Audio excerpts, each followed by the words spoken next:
Hey, buddy. Yes, we're getting ready to start. I hear you, buddy.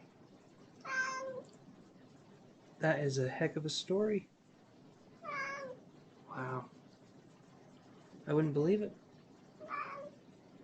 2 of them, huh? Sometimes, buddy.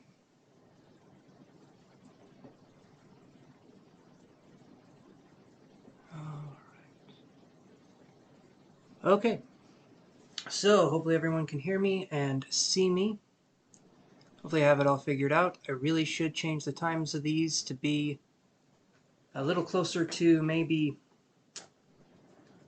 the time that I said it would be. So I'll try and be better with that, you guys. I really will. I was very late this time. Yeah. So with that being said, let's kind of get started here. Okay, hold on a second.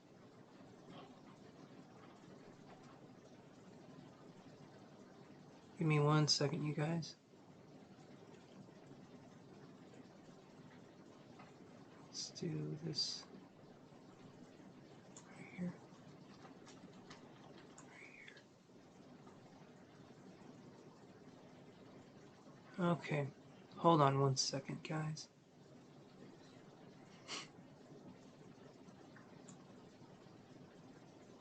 I'm learning how to do things. Okay.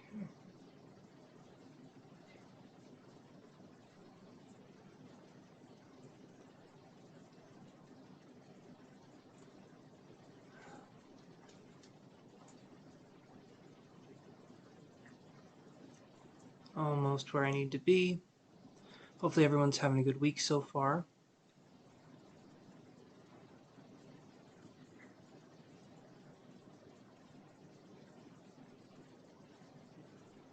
Okay. Just adjusting this so I can see it.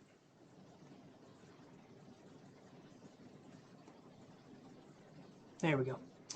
Okay, so there we are. Let's get started on the shuffling process of the cards here, and then we'll be good to go. Hopefully I sound a little better and the image quality kind of downgraded a bit.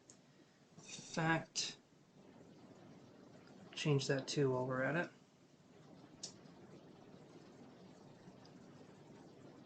Let's see here.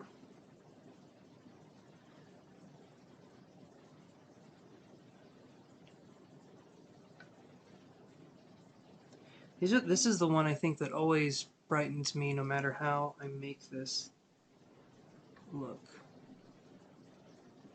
That one really isn't that bad. That one's not bad. It's a little too blue. Okay, this looks good. This looks good. Alright, let's see what cards look like. It'll do. It will do. Hello everybody watching. Just getting the cards shuffled here. I'm using the Wild Unknown Tarot, the Fountain Tarot, and the Energy Oracle cards. So the last ones aren't tarot, but they do provide some insight.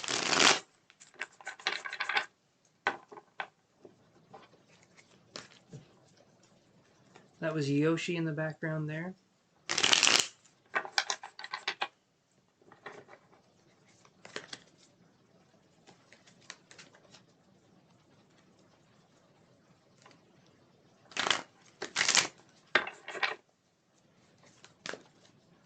Let's do this here.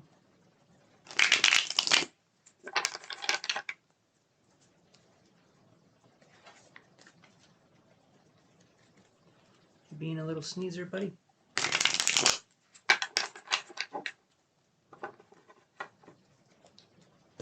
Alrighty.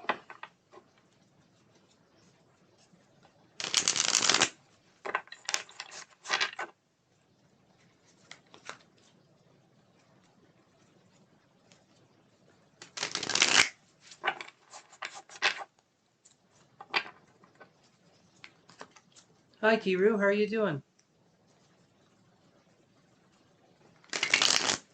getting our cards shuffled here.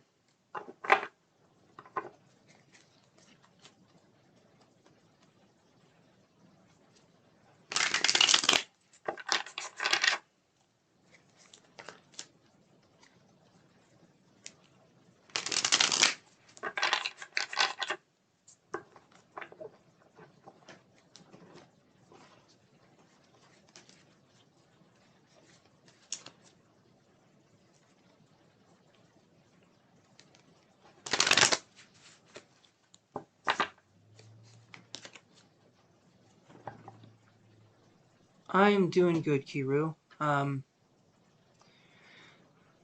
Basically, right now, I'm trying to get my stream looking good, and yeah, things are going really well.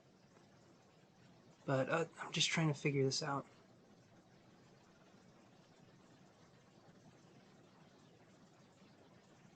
Okay. It's for another time. For another time. Well, I'm glad you caught me. I haven't seen you for a minute, so I'm glad to hear things are going well. Is the, how was your second COVID shot again? I can't remember what you said about that, because you said the first one was pretty bad, so I'm curious what the second one was like.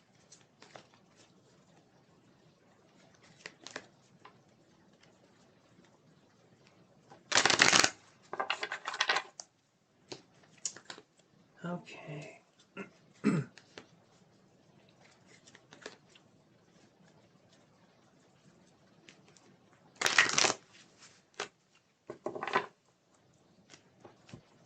see here.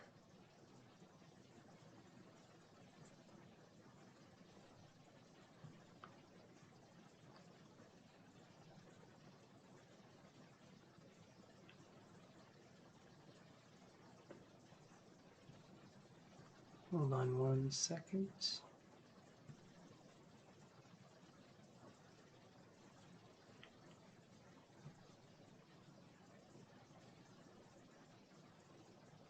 Okay.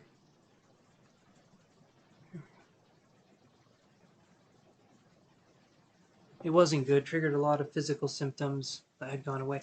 Oh. Jeez, this whole thing, that's crazy.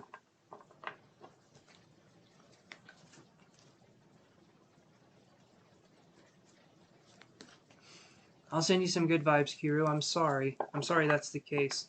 But I can definitely send you some good vibes. And you got this. You got this. I don't want you to be scared. But if you are scared, that's okay. But go in there knowing that I think it'll be alright. And maybe you'll finally have some answers and you'll get something that can help, right? So I view it as a win. I view it as a good thing to do and kind of get ready for and see what's going on. It's better to know than to not know, right?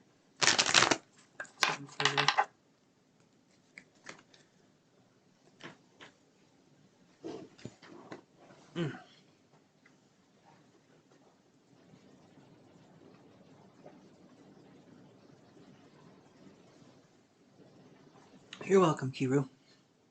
You're very welcome.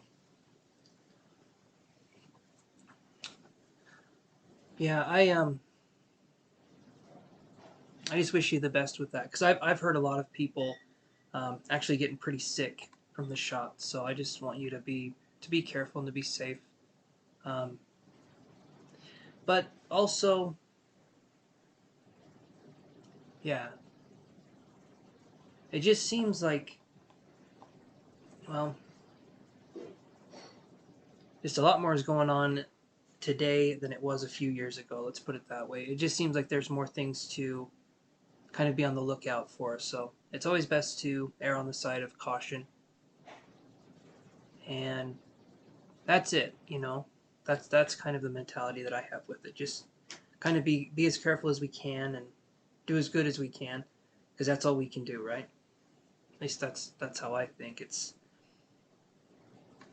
yeah. I feel like no matter how safe we try to be, there's going to be things that can seep through the cracks of our safety. But then it kind of comes into the universe's fate, right? The universe kind of gets to decide what's to come and what's going on. So yeah, I think it's ultimately, it's just good to be cautious, but not to be overly cautious, you know, like still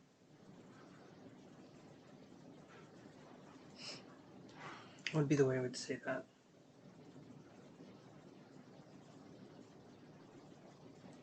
Still live, still have something good there. Yeah. Yeah, it's not a good time for anyone, especially astrology. Yeah. So when Kiru, because you know more about astrology, when will be a good time? Like when will be a time where things are kind of easing up in the world, so to speak?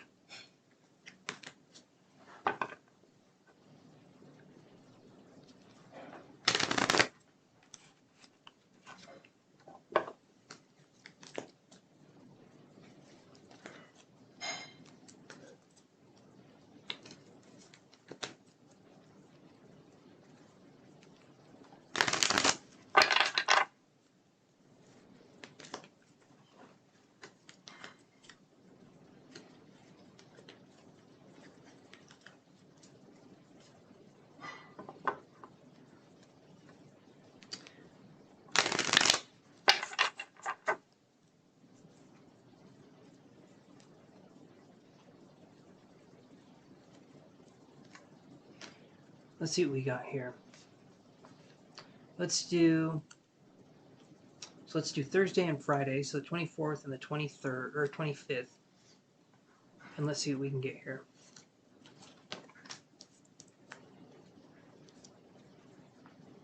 So this is pile 1, then we have pile 2 over here. So I'll read pile 1 right now. After July 20th, things will get better as Mars and Saturn stop aspect. Okay, that's awesome. That's awesome. So after July 20th. Okay. Okay.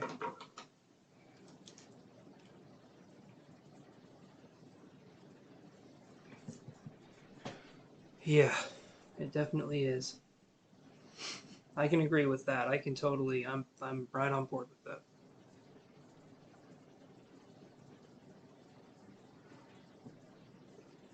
I'm glad it's coming up. You know, I'm glad it's, I was thinking it was going to be maybe in August or something else, and so I'm glad that it's a closer time. July 20th is kind of a ways off, but I can, I guess, bear through this.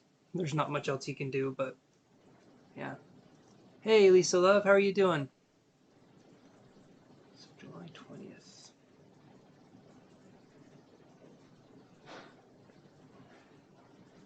July 20th.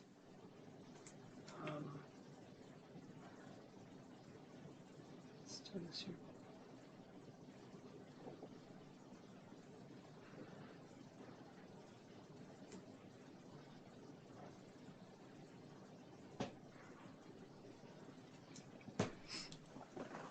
How's everything going, Lisa Love? Hopefully everything's going good. Just talking with Kiru here, or Hiren, as it says on the, and hopefully I'm saying that name right, as it says right there, about astrology and kind of what's going on and what's to come. And so July 20th seems like a good day to kind of focus on. Yeah, I'm doing good. I'm doing good. Trying to do as good as I can. I was a little late to the stream this time, but that's okay. After August 15th, it'll be even better. Okay. See, these are things. These are things I need. August 15th.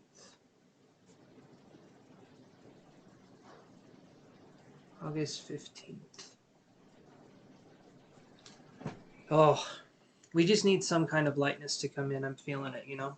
And I feel like it's okay to have this energy. It's fun to kind of experience these different kinds of energies that we go through, but man, even I'm thinking, okay, let's get this moving. It's been interesting, right? I feel like, especially with Mercury in retrograde, that was a whole thing. I don't know if anyone else was affected, but we had stuff breaking. And then I'm getting ready for this live stream, and my camera that I normally use just is not working at all. And so it's like Mercury kind of smirked It did a Mercury to itself, and it said, I got one last surprise for you. And so it's like, okay, thanks.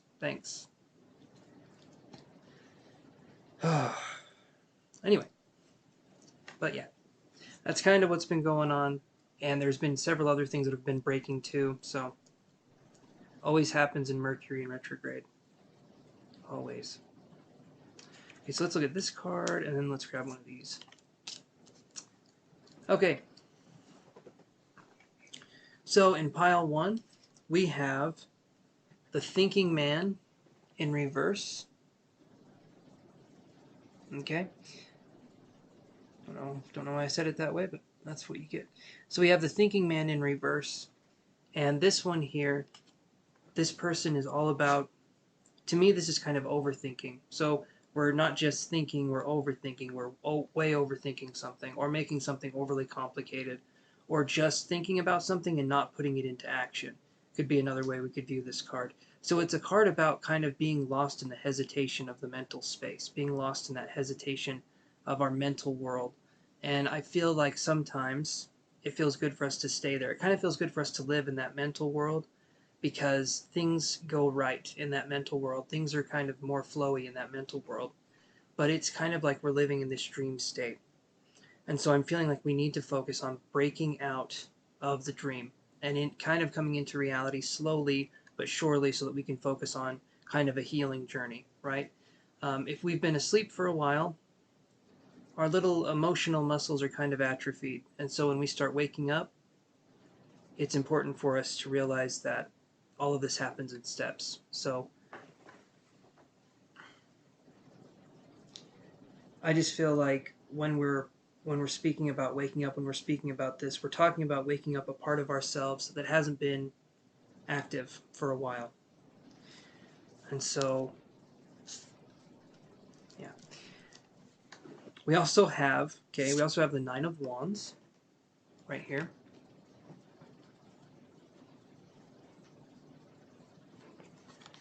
And then we have the Daughter of Wands too. So there's that wand, there's a lot of wand energy. I'm going to do that here. And with this right here, Thinking Man in reverse, Nine of Wands, and Daughter of Wands. What I feel here, we're trapped in that world of thought. We need to wake up. We need to have our dream become a reality. That's what I was talking about before. And when we do that, we kind of have to quit the daydreaming part and go more into the real world. Again, these are things I'm learning. These are things that I'm going through myself. And so I feel like we wake up, we kind of have these dark nights of the souls many, many times. I don't think it's just once. And this isn't to say that, I mean, it's hard, but there's so much happiness in this. There's so much bliss in this kind of work. But there are the hardships too. There's kind of like learning, things we have to learn and challenges we have to go through. Nine of Wands is perseverance. Nine of Wands is kind of like we're almost at the top kind of a card. It's almost, to me, when I look at this, I feel like it's kind of like a celebration card. It's kind of like things going well. But when I see the Daughter of Wands in reverse, this is making me feel like maybe we could actually kind of be a little too extreme. So we go from overthinking something to maybe acting without thinking. So we go from one extreme to the other. We go from being someone who doesn't act and only thinks, to someone who only acts and doesn't think. And so we need to find some kind of balance, and this could be going on this week. So it would be around Thursday or around that time we could be experiencing these kinds of energies, or this archetype of energy where we just kind of go down a rabbit hole and discover ourselves. Okay, everyone everywhere is going through something. Hang in there. As of Monday, even Venus is in the mess, so let's all watch our relationships. Absolutely. Absolutely. Very, very wise words. Definitely something we need to pay attention to.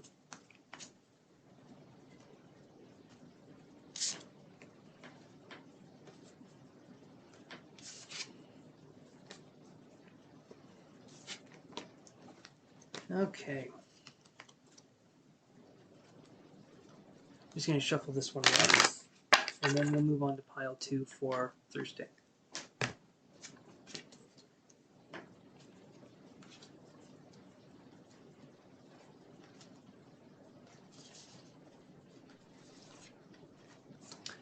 Okay, so pile 2 for Thursday, we have Angel of Strength in reverse. Actually, move this a little closer. There we go. Okay. That'll make it a little more zoomed in too, so. There we go. Okay, okay. So we have Angel of Strength in reverse. Okay, it's the woman holding a lion. That's how it is in the actual tarot as well. It's generally a woman holding a lion most of the time, and she has the lion on a leash. And we talked about this before, but the lion represents not that the woman is powered over the lion. The leash isn't for anything else other than for to show a connection between the two. She doesn't yank on the leash. She doesn't pull, and the lion doesn't pull away. It's to show that there's a connection between the two, right? Because it's the Strength card, and it's harnessing that. So we have the Angel of Strength in reverse. Then we had the Hermit card, and then we had the Three of Coins. Okay, I'm used to my camera being right there, so I might be doing that several times. So the Hermit, the Angel of Strength in reverse, and Three of Coins in reverse. This could be on Thursday. We could have some sort of falling out, possibly with business partners, or possibly even with a Virgo personality that we could be talking about here. And so, to me, this could be something relating to, because we have the Angel of Strength in reverse, something that catches us off guard on Thursday, which is tomorrow. So we could be minding our own business, and there could be something that kind of comes up behind us and catches us really off guard. So what I'm saying here is if this happens to us, we can kind of go into this and think that, kind of have it already thought out, that something was possibly going to happen. This kind of gives us insight to be able to see where we can go and how we can react in a way that's not negative necessarily. And to me, a negative reaction would be it would be something where we're taking things a little too far, or we're seeing things in a lens that's kind of skewed, right? We have our biases, we have our ways we interpret the world, and sometimes something happens that's innocent when it is very innocent, but through our own skew and our own biases that we've made up in our heads, we feel like it's a personal attack. And so it's good to check ourselves that way. But as I was saying, I feel like there could be a Virgo personality here. And when I say personality, that's kind of what I'm referring to. It can be an actual Virgo, but I feel like this person would be someone who'd be very analytical and very business-minded. So again, that's why I'm thinking business. Three of Coins in reverse is also, that's the Three of Pentacles. That is the finance card. So there could be something falling through. And so just pay attention if there's something falling through financially, or if there's something falling through for you in a way that's a little bigger than we were expecting, right? So, yeah. Okay, so let's move on to Friday, and let's see what we can get. Let's see what we can do here.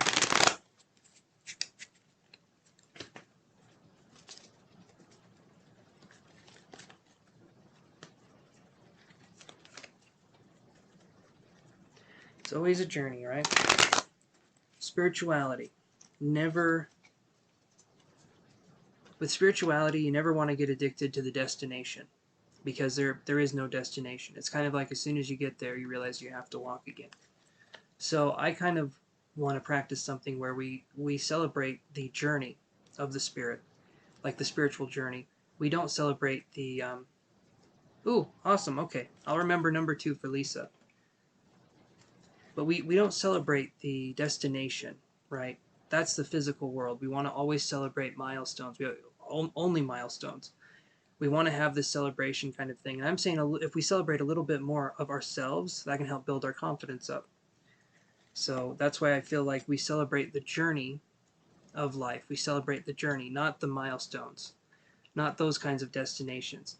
When the journey is celebrated, a lot more love, I feel like, is given. Because to me, the destinations in life, I feel like there's expectations attached to them. It feels like we're doing something wrong if we don't hit these milestones.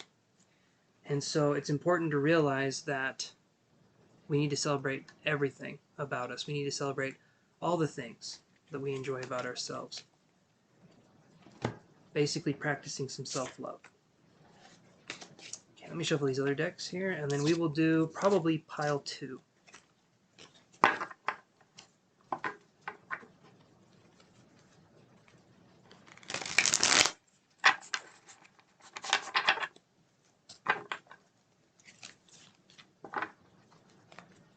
Okay.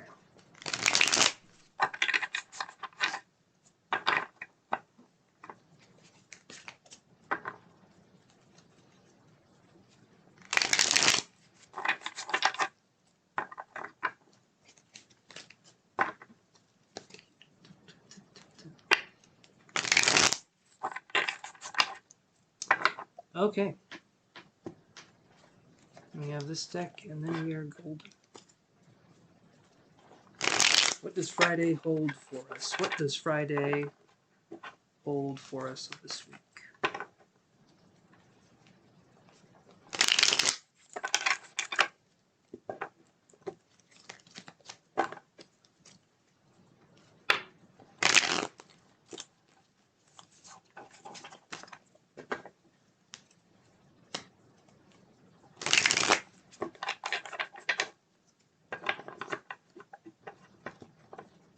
Okay. What is Friday holding for us this week? Pile 2 is going to be the first one we read. So let's see what we got here. Thanks to Lisa Love on this one for pile 2. All right, so we have man holding a coin, ace of wands, and 10 of coins. Wow, okay, so something huge here could happen.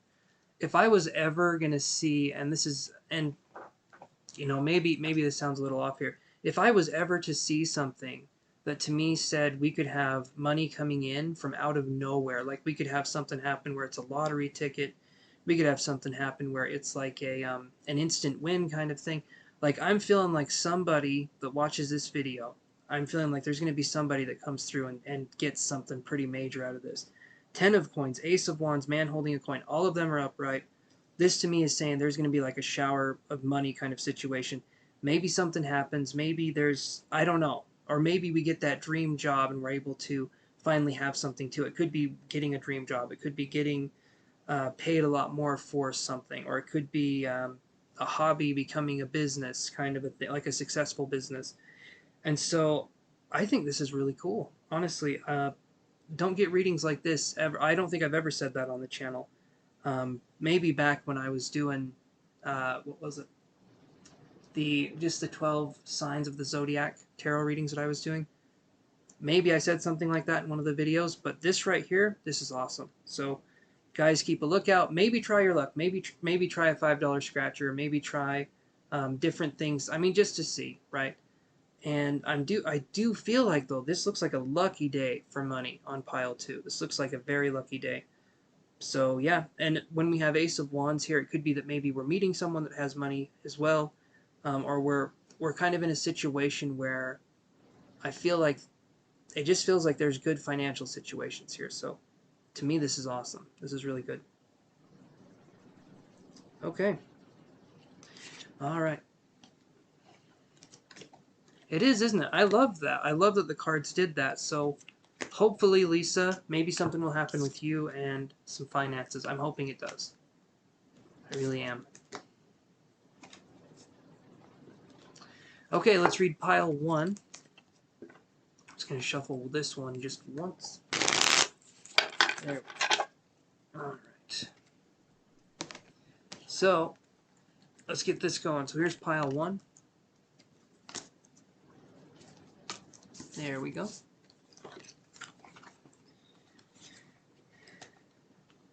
And we have contract.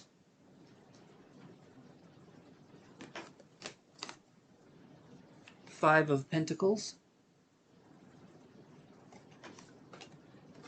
And death. Right here. Again, though, this is crazy. So, again, this one is about money. But the one with this is very interesting. So, we could have something else on Friday happen with money as well. So Friday is going to be very money-tacular, would be what I would describe that. Or, you know, coin-alicious, I guess you could say. All you younger folks out there. But right here, what I'm seeing is we have death, we have the Five of Pentacles, and then we have the contract. Or contract is what it says right here. So we could be changing something pretty major in our lives. Maybe, to me, this would be something more like we could be changing life insurance. We could be changing different policies in our life. There could be something like that going on, and maybe we're not able to do exactly what we want, but there is still going to be a change. So the death card to me is change, or we could be dealing with a difficult Scorpio that we have a soul contract with. So this person could be someone who could be a mean kind of individual, and maybe we have to deal with them in some way, or we have to kind of be in their presence. So that could be another thing, is that we have the Scorpio kind of figure, or someone who would be very vengeful, someone who would be very, maybe very secretive, kind of. So it's kind of like the negative traits of the Scorpio would be what I would be talking about here, not the positive ones. So it's like the underhanded kind of thing is what I'm talking about when I say the Scorpio card. So, and for some of you, it could be just as simple as maybe changing your cell phone contract, or trying to do something to save money, and then maybe realizing that it actually costs us about the same, or maybe even a little bit more, to do what we were wanting to do in the first place. So that's what I'm seeing here for Friday. It feels very money focused on Friday. So um, yeah, that's what I'm seeing here. Hopefully that makes sense to you, because that to me is the way I would read it. There's a contract, we're trying to get out of the contract, or we're trying to understand what the contract is, maybe. And that would be another thing I would say too. If you guys are signing important paperwork, really make sure to look at it. Really make sure to look close and look at everything if we're signing paperwork on Friday, especially on Friday. It may feel like Mercury in retrograde is over, but there is still a shadow period of Mercury in retrograde. Yeah, but that's what I'm feeling there. I don't know that much about astrology, but I do know, I think there's a pre-shadow to Mercury in retrograde and then a post-shadow.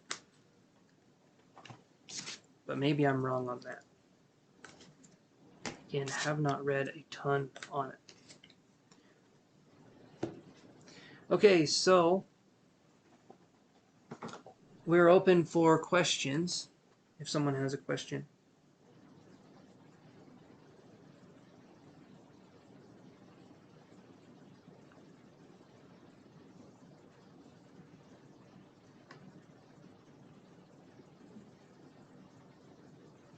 You're welcome, Lisa Love.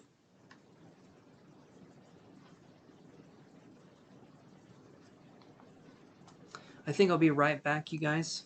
Well, I don't think. I will be right back. Give me just a second. Okay, that is true. Awesome, Kiro. That's what I was wondering. That's what I was wondering.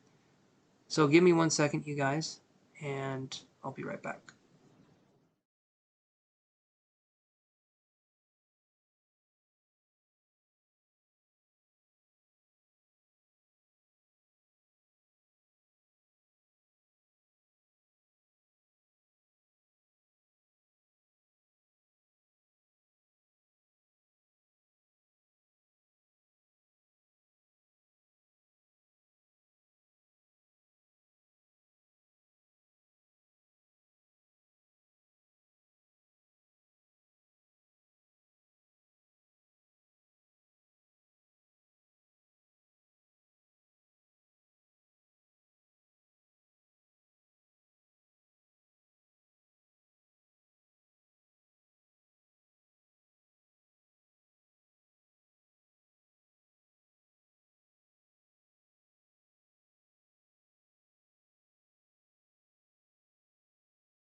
Okay, Lisa Love, you said you'll donate for questions? Okay. So up here, Cash App and PayPal, just because And this is one of the reasons. There's several, actually. But this is a way that you can, if I'm not able to connect, if something happens, I can give you your money back. If you do it through YouTube, that can't happen, or at least I don't know how to do it. So, yeah, that's why it's that way.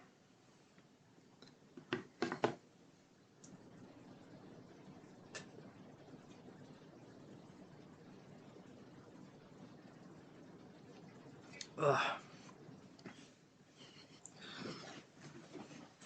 Yeah, this is live. Naked Eye Blind, this is live.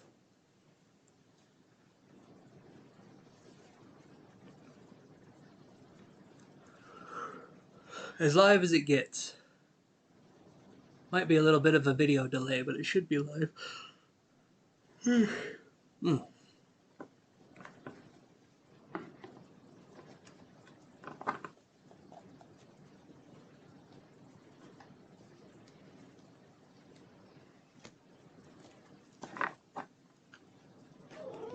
Hey, buddy. Yeah. Yeah. Tell me what's up.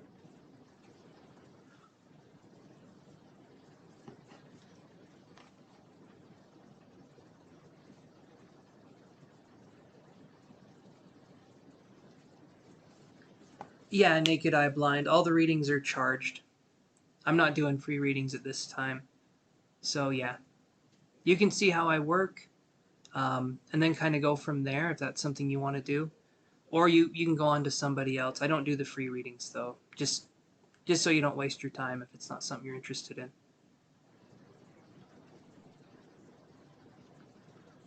But welcome to the channel. Oh, gotta take another drink here.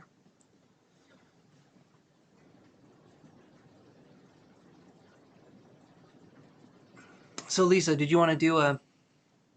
You said you donate for questions? Because we can do that.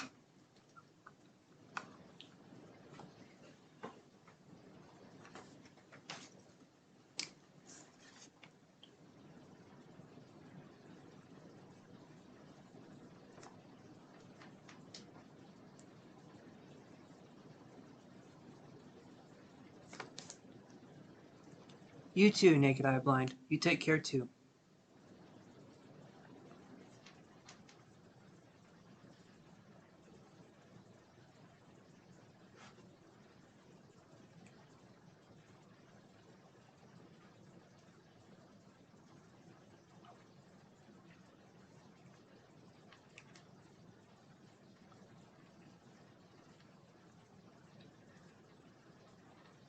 Hey, Taiwo, so right now there's just, I think there's just one person in front of you. And I think I had another person pay, so there actually might be two people. I'm really not sure, because the person that paid here hasn't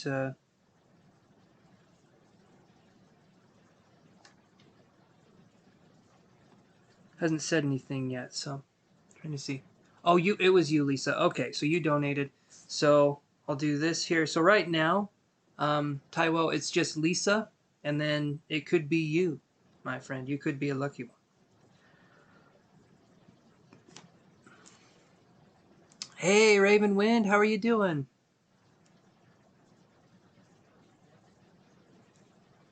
And thank you, Lisa Love, for the donation. So go right ahead and ask your questions. I got you listed for 3 of these bad boys, so let's see what we can do here. Sorry about the camera quality, guys. Mercury in retrograde wanted to play one last joke and say, I don't know what happened to the camera, but hopefully I can get it working tomorrow. Or, the camera works fine. It's just the connection that I have that doesn't seem to work. Okay, you sent me a message. Let me see here.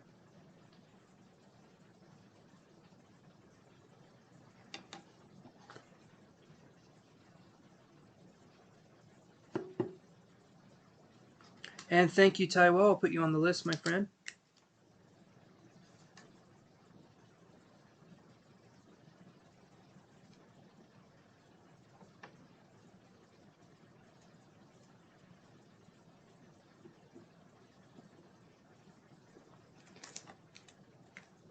Yes, you did, my friend. You did. You got 3. Okay.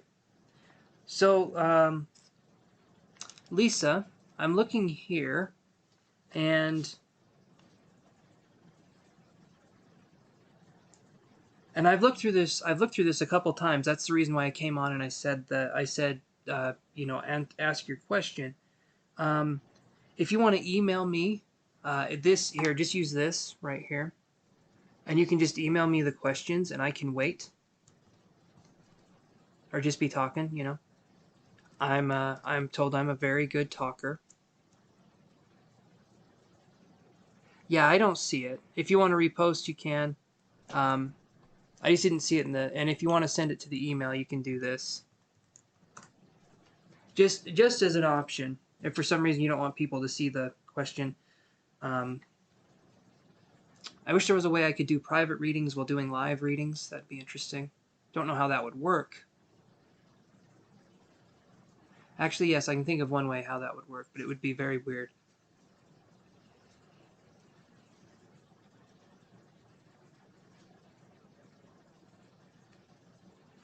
Okay, so 3 questions. And thank you again, my friends, for putting in the money here. I appreciate that. Helps me to keep doing what I'm doing.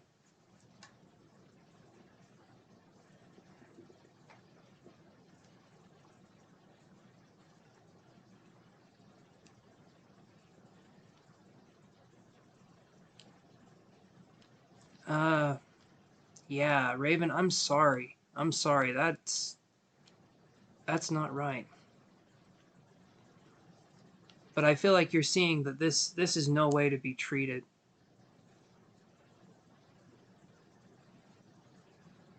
All right, Lisa, we'll address that. But yeah, Raven, get rid of all the things you can, and you're not going to. His problem is that's his problem. Has nothing to do with you. He's just making it look like it's your problem. He's making it look like it because he's trying to kind of get you back into a situation where you feel like you need this person's approval or validation to feel happy. So he's trying to break you down so that the only thing that can lift you back up is him. And I know you know this implicitly, so know that you're doing the right thing by blocking or getting rid of as much as you can, and just eventually let this one flow. Don't even give it a response, in my opinion. Just let him do his thing, and eventually he'll stop giving you messages. Eventually he'll stop doing all that because he'll realize you don't give a shit. Right?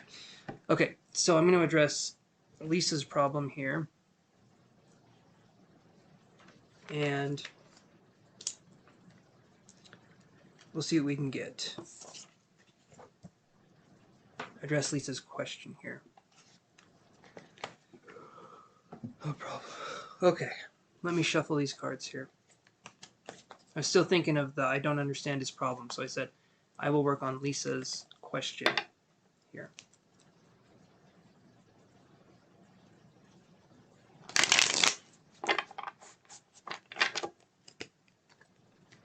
Okay, so Lisa Love says, how's my father feeling for me and my husband about the family business that my husband is running right now? Okay. So basically, how is your father feeling about your family business that your husband is running? That to me sounds like that's what that is.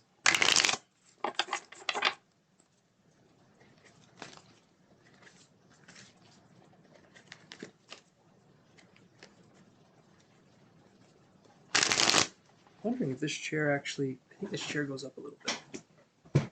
There we go. There we go. That's it's a little bit more interesting.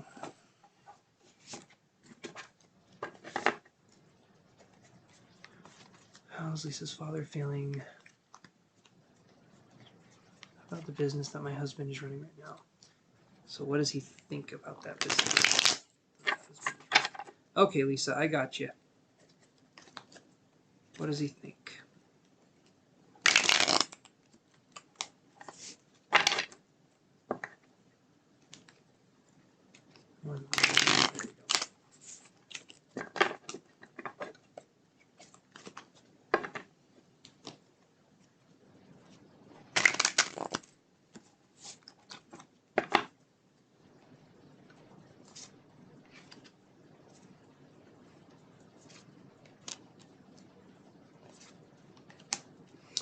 Okay, so I get this card here. So I get Ace of Wands.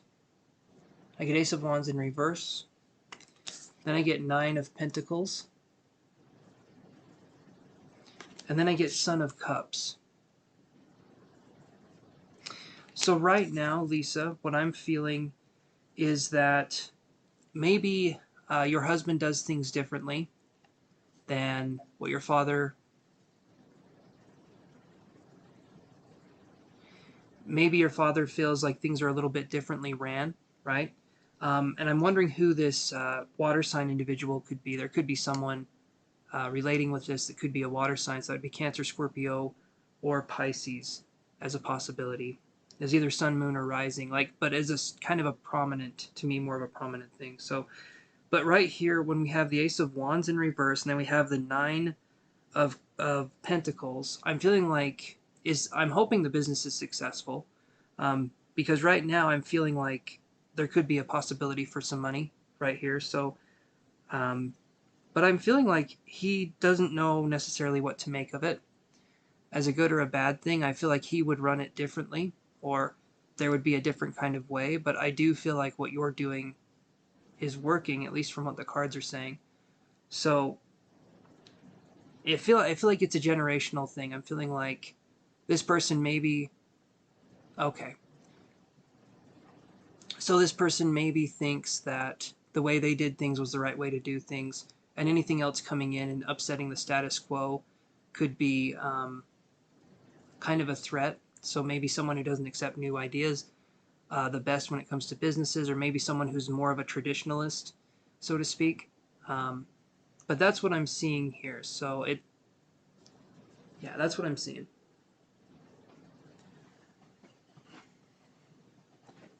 Does any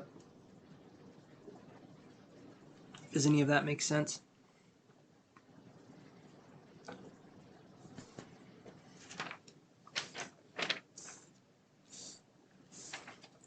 And also the Pisces right here, the Son of Cups.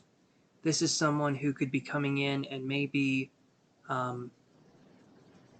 because it's upright, so it could be someone coming in with an emotional presence, or someone coming in. I do feel like things are being done differently, or I do feel like things are kind of changing in that way. It just feels like maybe your husband is trying to make it his own, or he's trying to put his own spin on it, which I don't feel like is wrong. I mean, it depends on the business practices, right? But I don't feel like it's a wrong thing to have a unique spin on something, or to have something that, how could I word that? Basically, is what I'm saying, is this making sense so far?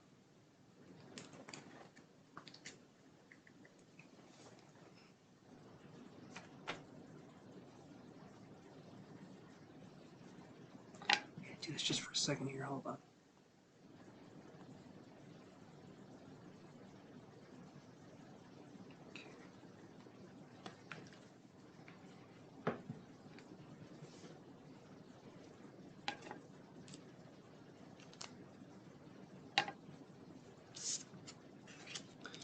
But yeah, that's what I've got so far, and hopefully that helps answer the question here.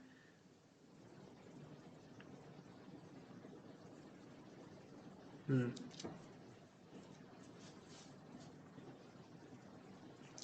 We could see the Son of Cups being a situation where, um, there could be a situation where the father knows best, right?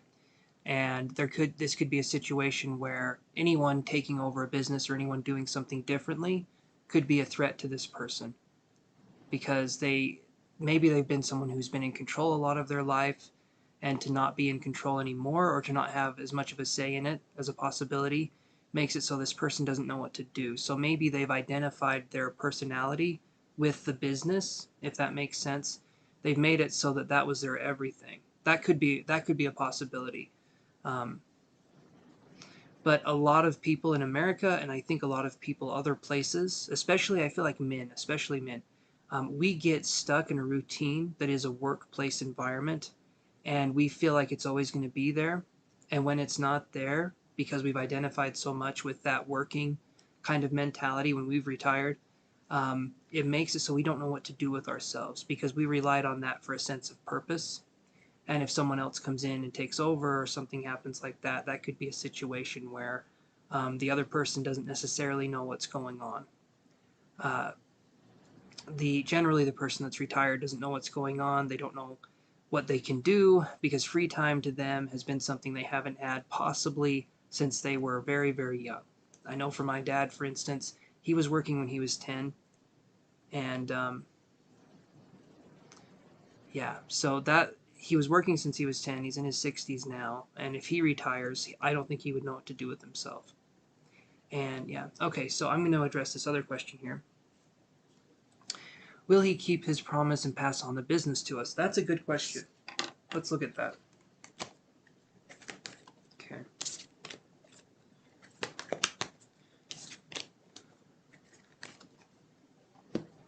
Will he keep the promise and pass on the business to you?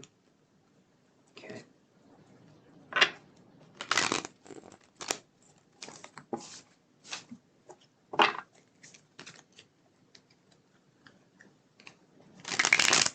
Remember, guys, like and subscribe.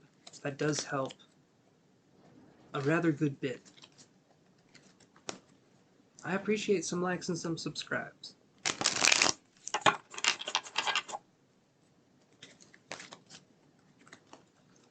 Okay. Hopefully this is easy to see up here. The Cash App and PayPal only thing. I had some people tell me that it was hard to read, and so I literally have it looped on an animation where I'm feeling like it would be hard to miss. So, yeah.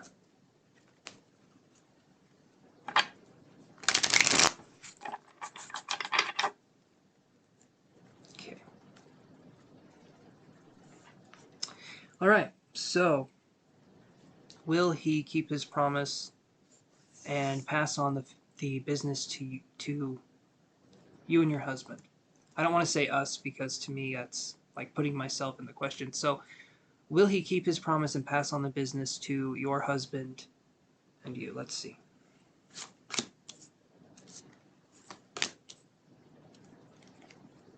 Okay, yes, he will. I'm getting the Two of Cups.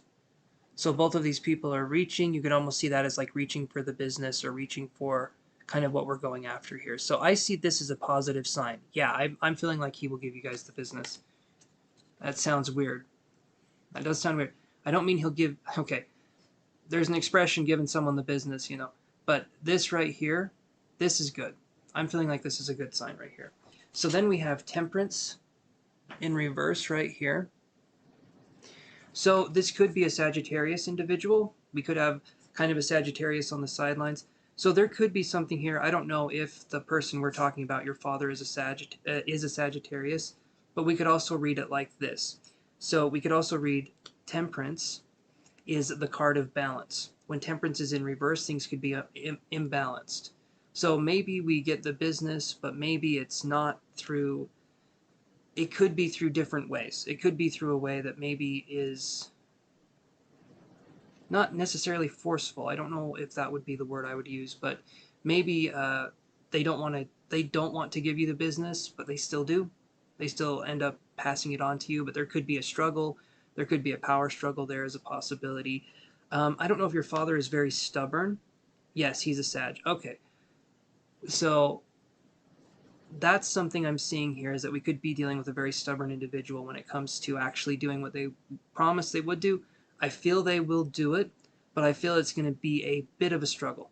So hopefully that makes some sense to you. And everything else that has been said, hopefully that makes some sense. All right, and your third question, Lisa Love.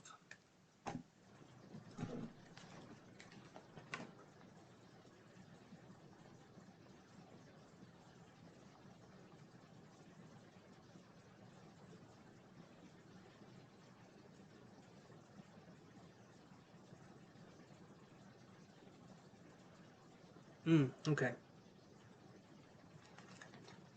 So that makes sense then, To me, that makes all the sense then, because we're dealing with when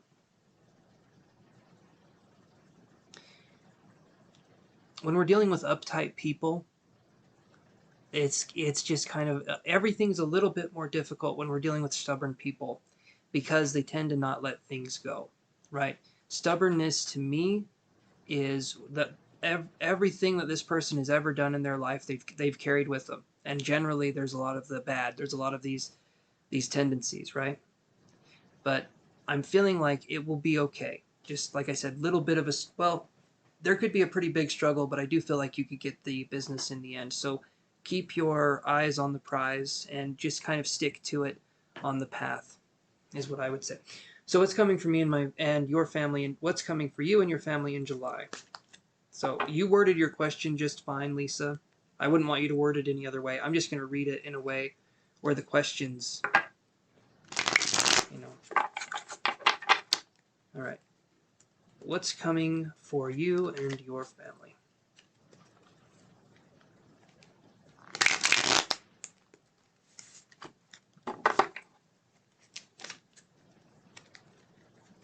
Let's see.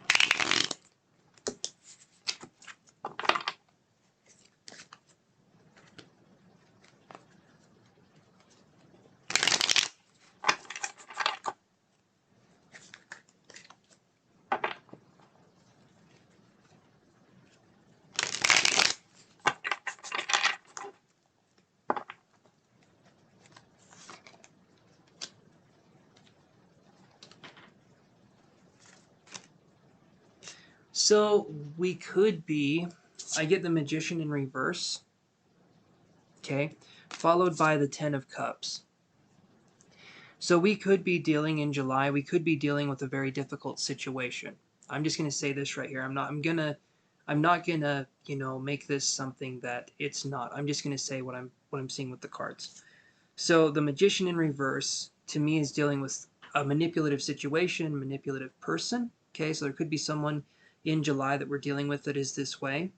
But I'm feeling like after we've dealt with this person, or possibly during the conflict, something will happen where there is some peace of mind. We see 10 of Cups right here, which is really good. This is the completion of a cycle. So we could be getting rid of someone in our life that is very kind of toxic or is very negative. There could be getting rid of someone that we've wanted gone for a while, or maybe their energy we just haven't vibed with for a very long time. And this person might show up and try and suck us into something in July. But ultimately, I feel like we have emotional freedom because I don't feel like this person's going to come back with us anymore or going to um, try and upset us anymore. So to me, this is victory over a situation of manipulation, possibly, or dealing with a toxic family member, dealing with someone who is very negative. So I'm feeling like something's going to happen in July that is very good for us, where we're dealing with this issue and we're focusing on healing. So July to me is going to be more of a healing month, but it's going to be a beautiful month because we get the Ten of Cups right there. And that is a very good card. That's a very, very good card. Completion of an emotional cycle. And if we're cutting out something that doesn't work or someone that doesn't work, then that's going to be huge because that means I feel like that we're going to stick with it and we're going to continue on our journey in a positive direction. So that's what I'm feeling, Lisa Love. Does that help answer the question?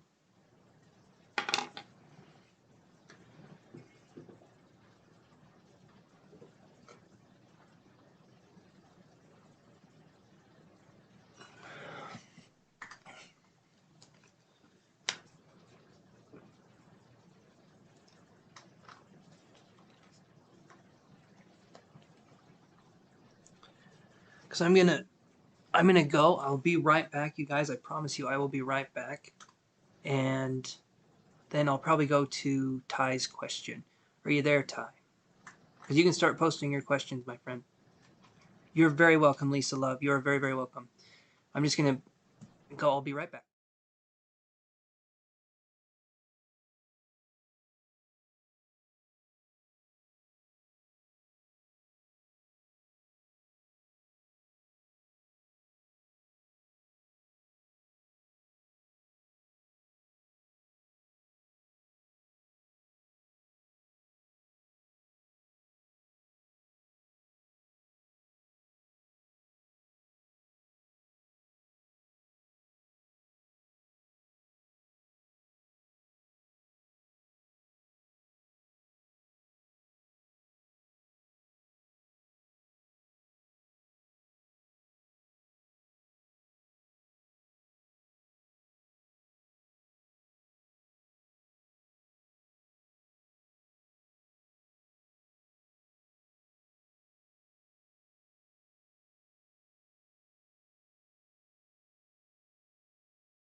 All right, Ty, go ahead and ask one of your questions here.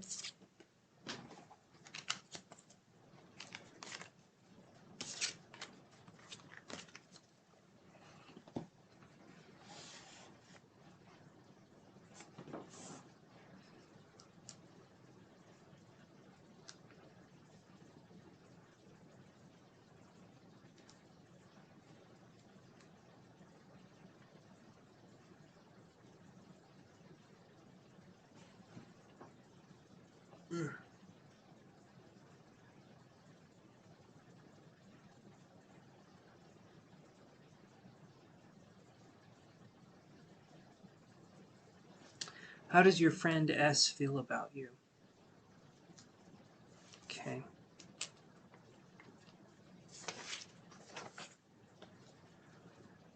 Let me do this here.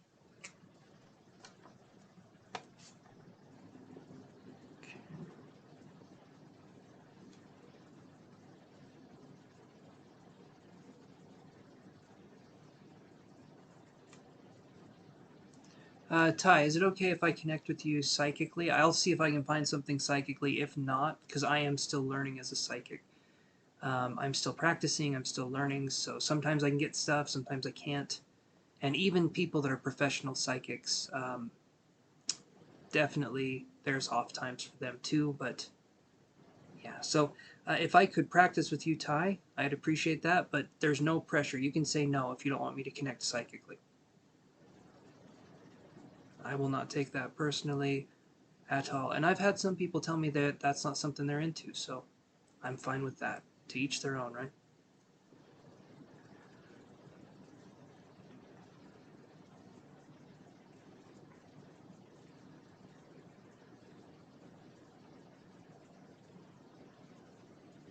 Okay.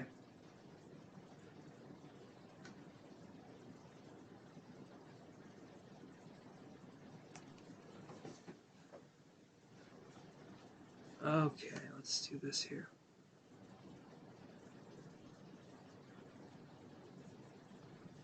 Connecting psychically can be that I'm like tuning into your energy and I'm picking up information that's a little more specific.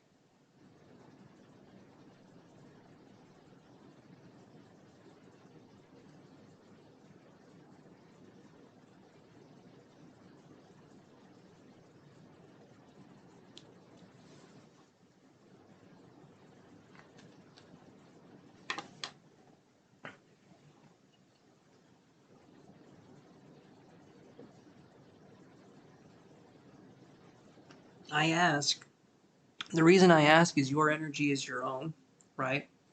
And I don't just want to barge in with my energy and read your energy. I want to ask permission. It's kind of like knocking on a door before opening it. You know, I feel like it's something very nice to do. Okay. I'll see if I can get anything. If not, so I'm just going to say what I'm feeling or kind of the impressions that I'm getting, and then you can tell me if it's making sense. Okay? So let's give this a shot here. So your question is how does your friend S feel about you? So let me posit that question here.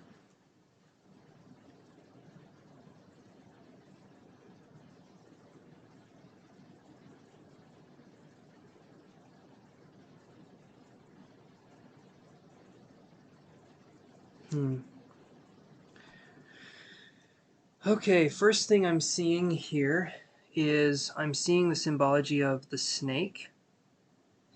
And the snake is kind of like going around and wrapping around. And so I'm wondering, does your friend Ty, is this a person that's in and out of your life, or do they like come in and then leave, kind of a thing? Because what I'm feeling here is that there's kind of a connection of like interweaving and things going on, but I don't feel like the person stays in our life. It feels like the person's energy is kind of fleeting, like they're there and then they're gone, they're there and then they're gone. That's what I'm feeling. So does any of that make sense? And it could be they're emotionally there and then they're emotionally gone too. But um, when I saw the snake symbology, it felt like this person could be someone that has a tendency to um, maybe be reactive, if that makes sense. Maybe hot-headed, I'm not sure. I'm trying to figure this part out, but that's what I'm seeing so far. So does any of that kind of make sense for you?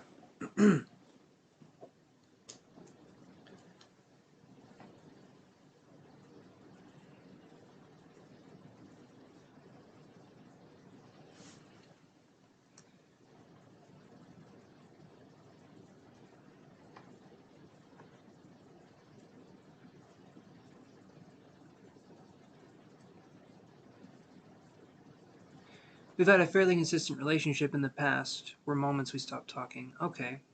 Fairly consistent. Okay. So this energy that I'm picking up on, though, it feels... If you're asking me, how do they feel about you? Um, I feel like this person...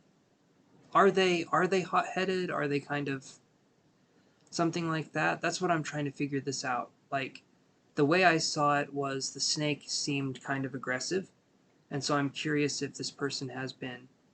She's more so emotionally... Okay. Okay, so that makes sense. Alright. Just, it feels like there's something with the energy. That snake kind of energy that I was feeling, so... Yeah, that's why I was bringing that up. Let me see what else I can get here, though.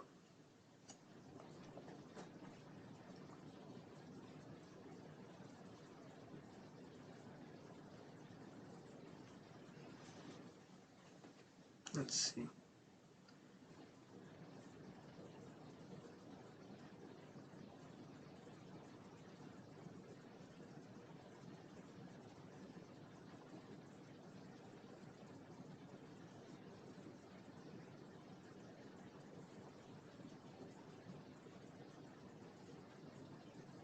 Okay, emotionally absent. So this person, if you're going through something difficult, they're kind of not someone maybe you would trust with this kind of situation.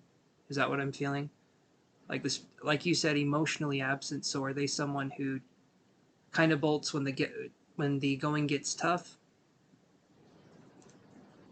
or are they there but they're like quietly supportive and not necessarily someone who offers advice?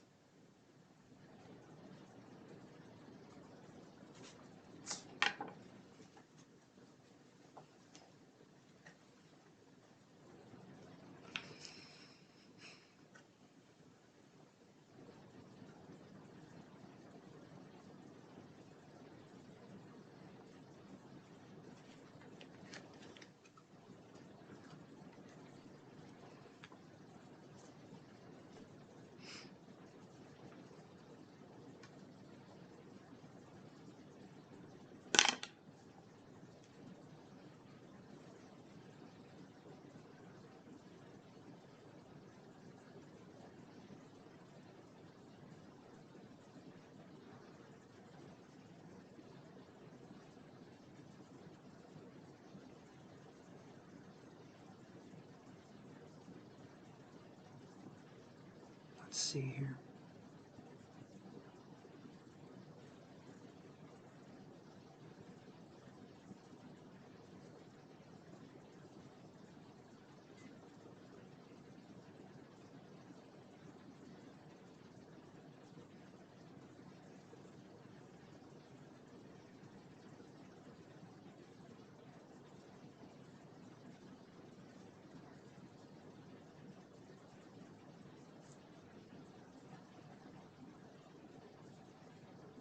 Okay.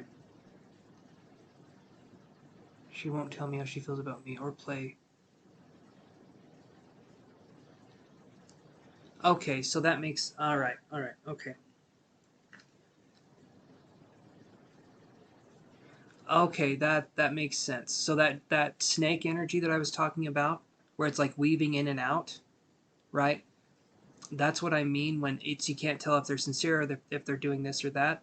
That's kind of what I was trying to talk about. So there can be kind of a bobbing or a weaving around situations. There can be someone who doesn't necessarily settle on an answer, right? Or like you said, you can't tell if they're sincere or joking. And I'm sure that you would feel awkward to ask, hey, are you sincere or are you joking? So let me actually do this a little bit right here. I'm feeling like this person has... I saw the snake, so I'm feeling like this person has a bite to them. I'm feeling like this person has something where they're more... Maybe they're passive. Maybe they're passive-aggressive. I don't know if that's how this person is, but for some reason when I saw the snake energy, I don't view snakes as bad, right? But the symbol of the snake seemed like it was getting ready to strike. So it feels like someone who, maybe they're emotionally brittle, or maybe there's someone who had a difficult upbringing too. I'm not sure. But there could be something there that I'm picking up on. Again, I'm still learning, so... But let me see what I can get for you. I'll do the cards here and ask the question so that we can get more of an insight.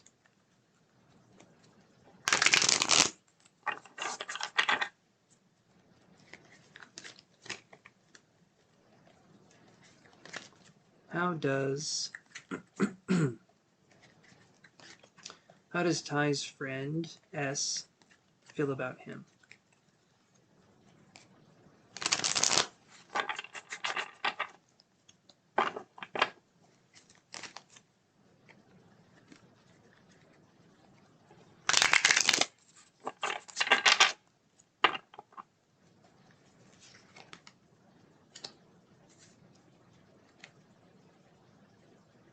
Okay, so that makes sense. Passive-aggressive. Okay, so how does she feel about you? I get the Knight of Cups. And I'm wondering here, Ty, when I saw the Knight of Cups, when I'm seeing this, I'm wondering if you're someone who's more... I'm wondering if you're someone this person views as more serious, or more like... and I'm wondering if you're older than this person, because it feels to me like there's a maturity level here where I feel like you're the more mature one. And I feel like this person could look at you in a sense of maturity, or in a sense of like a way to behave, if that makes sense. Let me know if that kind of qualifies. But the snake energy, that's a tricky energy to work with, because they can kind of blend in to things, and they can sort of lose themselves. They can lose themselves in ways of identifying that aren't really them. And so this person could actually take on personalities depending on who they're around, which is interesting. So there could be a sense of non-identity, or this person not knowing their identity. So that could be something that's going on too. I'm bringing up identity, I'm bringing up that the snake sheds its skin, right? That's where I'm bringing up that kind of symbology, because to me the snake isn't just the animal. There's symbolic natures with all of these symbols that we see psychically, so I'm trying to dive into that as much as I can.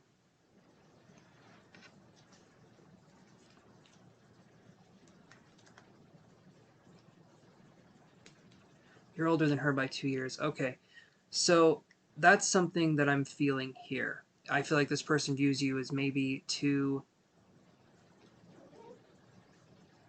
not like too old, but like too... I don't know, this person feels to me like she's more into playing games, or she's more into something, and I'm feeling like maybe you would want something that would be more serious, right? In the way of like being together, being a couple, and I'm feeling like this person is like flirting with ideas of doing things, but I'm feeling like there's just kind of a youngness here. There's kind of this person not knowing what they want to do yet, sort of a thing. And I feel like if you're there in the crossfire, she could be playing with you. She could be that kind of person, because I don't feel like she knows what she wants yet. And so it's kind of like a difficult situation. But I feel like she views you as someone who's maybe a little too... what would be the word?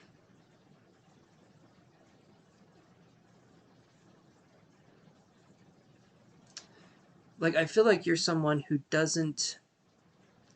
I feel like you wouldn't put up with a lot. If someone was treating you with disrespect, or if someone was trying to walk all over you, I feel like you're someone who would stand up for themselves. And maybe this person views you as someone who maybe takes things too seriously sometimes, right? The Knight of Cups, this is a good card. This isn't like to say anything about your character at all, but I feel like she views you as being too serious. And you right now are going through kind of a spiritual journey. You're going through like this awakening, right? But in a jokingly way. See, and that's where it's confusing too. That's where it's confusing too. So I can understand there's uh,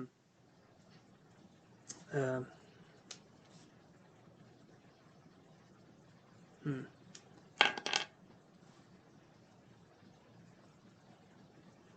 I'm sorry, a spirit just came in and I was smelling roses. So that was interesting. Really, really sweet roses. So I'm going to say this right now, Ty. I feel like later on in life there could be a connection here. I do feel like there could be a connection here later on in life, but right now it feels like to me that this person doesn't necessarily know what they want. So it's like trying to build a foundation out of sand right now. This person's too moving. This person's too in their head. They're too like focusing on this and that. So I'm feeling like later on in life there could be a situation where you guys meet up again, where there could be a connection, a deeper connection. But right now it just feels like she's too young and too kind of like here or here or here or here. So I feel like as time goes on and there's maturity, there's more maturity. I do feel like there could be a deeper connection here. So that's what I'm feeling, Ty. Hopefully that helps answer the question.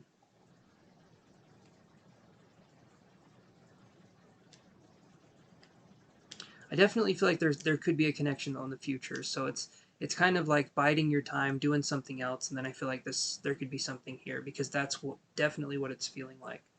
But it's just going to be a minute. It's going to be a while before. I did have that smell of roses. It was beautiful. That was an amazing smell. And so I do feel like there's something positive here. There could be a very strong connection, but yeah, just going to take time. Okay.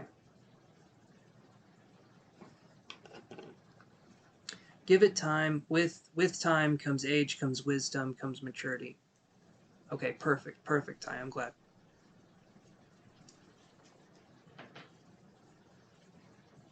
So what were your other questions, Ty? You got two more.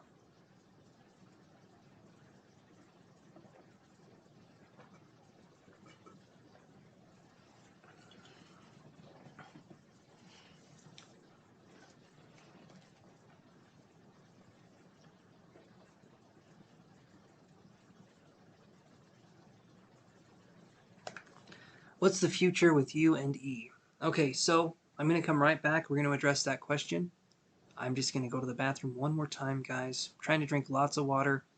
Um, been very active today, so got to make sure I'm drinking that water. So give me a second. I'm coming right back, and you guys stay tuned.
Alright, Ty. Let's see what I can find with this E person.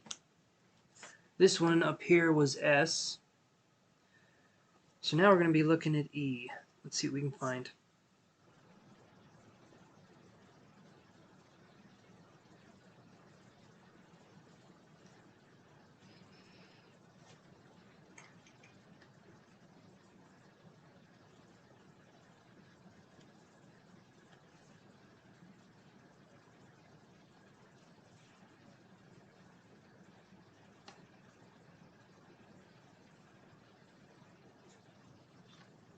Alright, let's see what we can get here.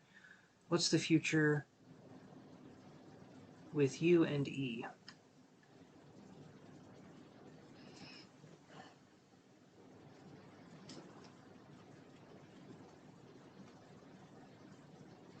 So I got the number 7 and then I heard 7 days. I'm curious what that could mean. Is there an event going on in 7 days that could possibly have...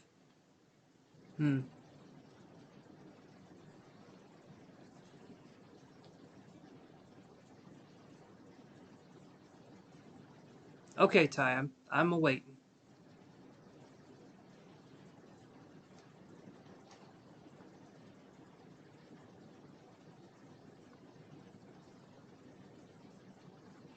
Yeah, I do not sugarcoat my readings, so when you guys ask a question, please be prepared to accept yes or no. I hate being that person, but I get what I get. I would love to give out happy answers all the time. Boy, that'd be fun. That'd be amazing. I bust people's balls sometimes, and it's hard, so yeah, don't ask if you don't want to know the answer to it.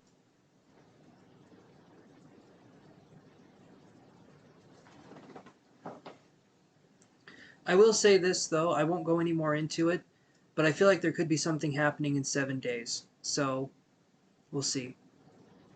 Okay. We'll see if something does happen in 7 days. I'm not... I had the number 7, and then 7 came up again. So, either something's happening in 7 days or something's happening in July. So, that's the 7th month. So, I'm feeling like that's... And the 7, yeah. So, I don't know. Keep a lookout for that. So, give me another question then, Ty. You're okay. You can change out your question.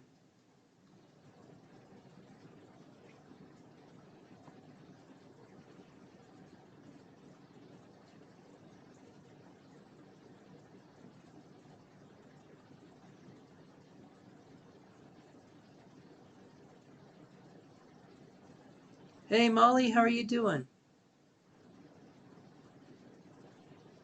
Hopefully everything's going well. We're just doing some good old-fashioned readings. Okay. Okay, you're currently dating E. Alright, so... I do feel like something's going on in 7 days. We will see. Or, like I said, 7 days or 7... the 7th month, which is July, which is coming up very quickly, I'm realizing.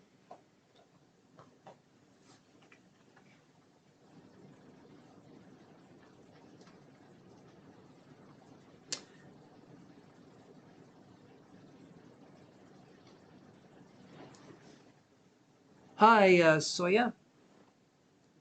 I don't believe I've seen you on the channel before.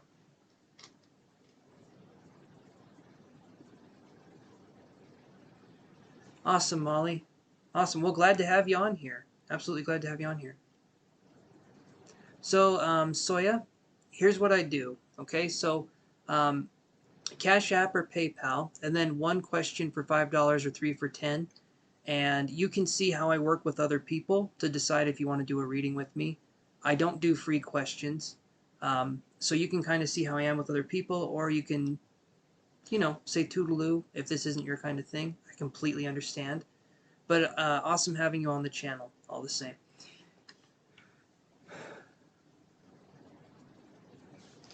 Okay, so what is E's feelings and thoughts about you?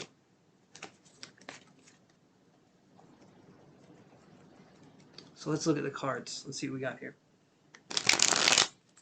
Actually, since you're currently dating, I can use these. me reach over here. There we go. These are the True Love cards that I bring out for those.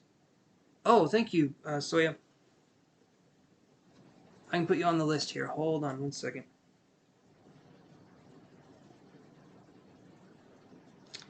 Awesome, thank you so much. Okay, let me put you on the list.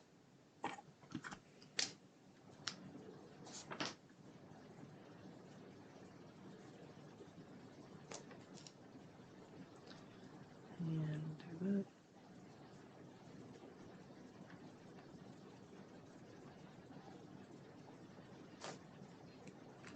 Perfect. Okay, so I'll cross this one out here.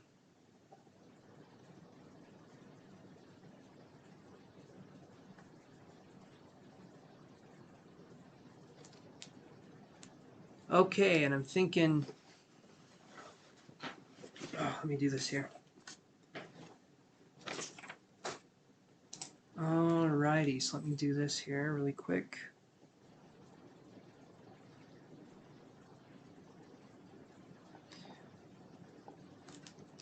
Alright, Ty, and let's address your question. So, what are E's feelings and thoughts about you? And thank you, Soya, for the Cashapp. I do appreciate that, my friend. So it's going like this right now. So it's Ty. It's Ty's turn, and then Soya, it's your turn right after Ty. And Ty is on his second question of 3 questions. So you are coming up very shortly.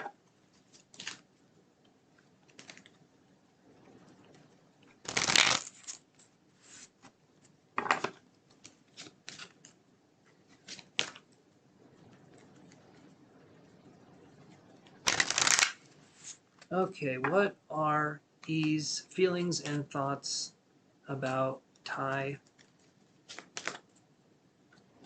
Well, feelings and thoughts about Ty. Let's see.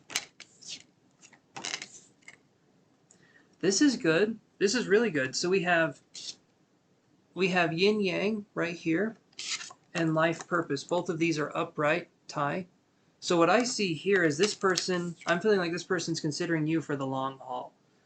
It does feel like there's a lot of loyalty here and there's a lot of love here, is what I'm feeling.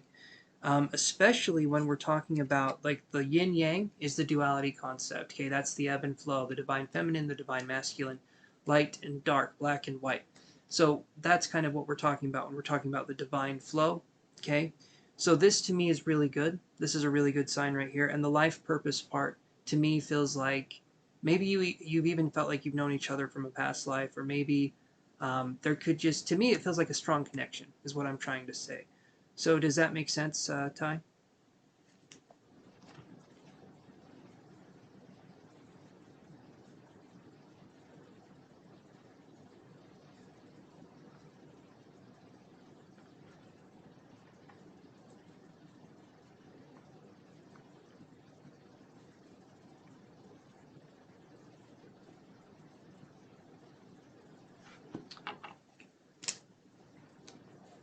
And after Soya, we have Ravenwind. And you're very welcome, and thank you, Raven.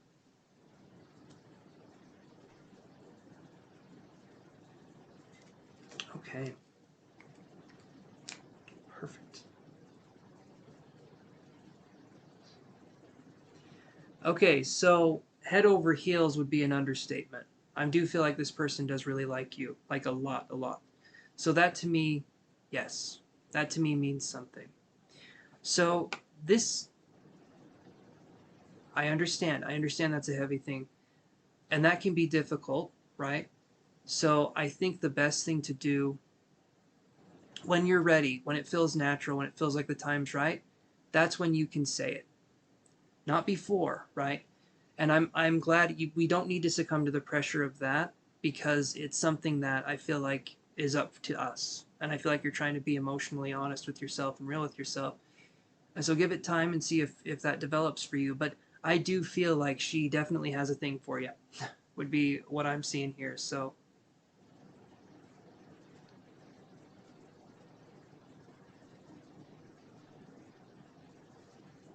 And Ty, we'll learn to, we kind of understand what love is the older we get and the more healing that we do on ourselves. We understand what love is and what it means. Because a lot of us grow up in a conditional love environment, and so unconditional love almost feels creepy or kind of icky. So it's up to us to try and find what that looks like for each and every one of us. But yeah, I mean, you don't have to worry about anything here from what I'm seeing. She's pretty excited about everything, so good for you, buddy. And take your time. Take your time on feeling, if you have that with her, take your time on feeling that connection, and don't do anything that it feels like it's against yourself. Kind of go with it, go with the flow, and see where that leads you, my friend. All right, so your third question, Ty.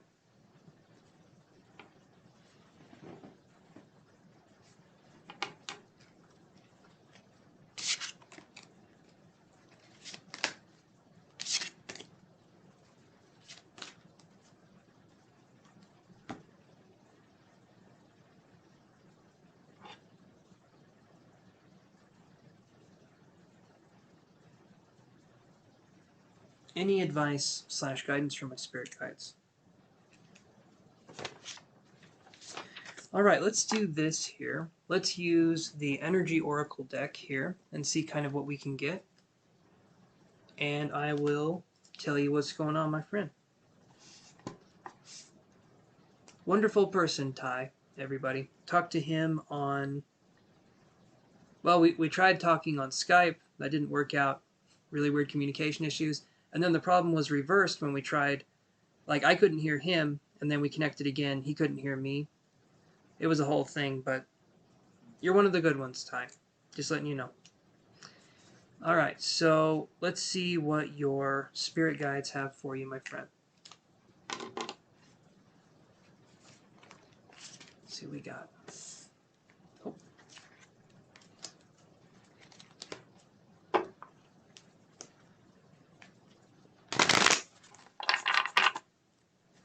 Any advice / guidance from your spirit guides?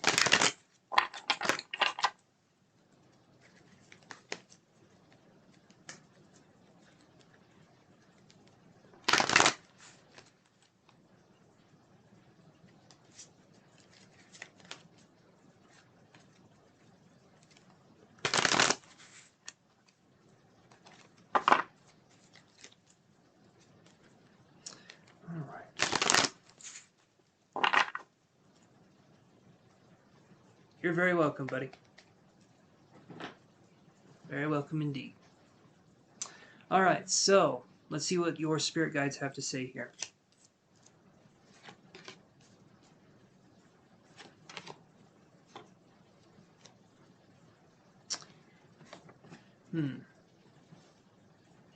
So I get this right here. So I get Door to Romance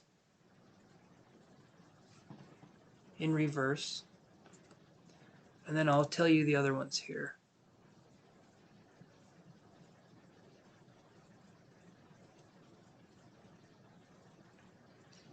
And then I get Storm Warning in reverse. And then I get Strategy right here. So I'm wondering, I feel like something with the actually with what we just talked about, with her saying I love you, and then you're trying to think about what's going on here. Do you feel like there's a rush? Do you feel like there's a rush to say I love you back? Is that something that you're feeling like that put maybe pressure on the relationship? Is that anything that you're going through? Or how do you feel about that?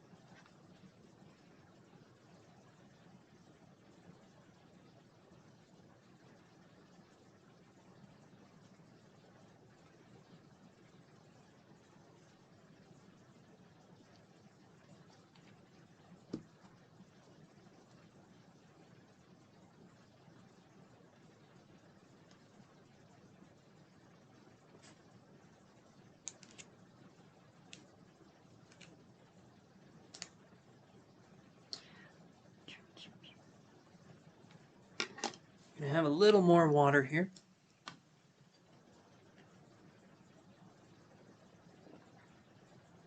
And for everyone else out there that's not getting ready to go to bed, stay hydrated. Just stay hydrated. I know it sounds like simple advice. We all forget to drink water.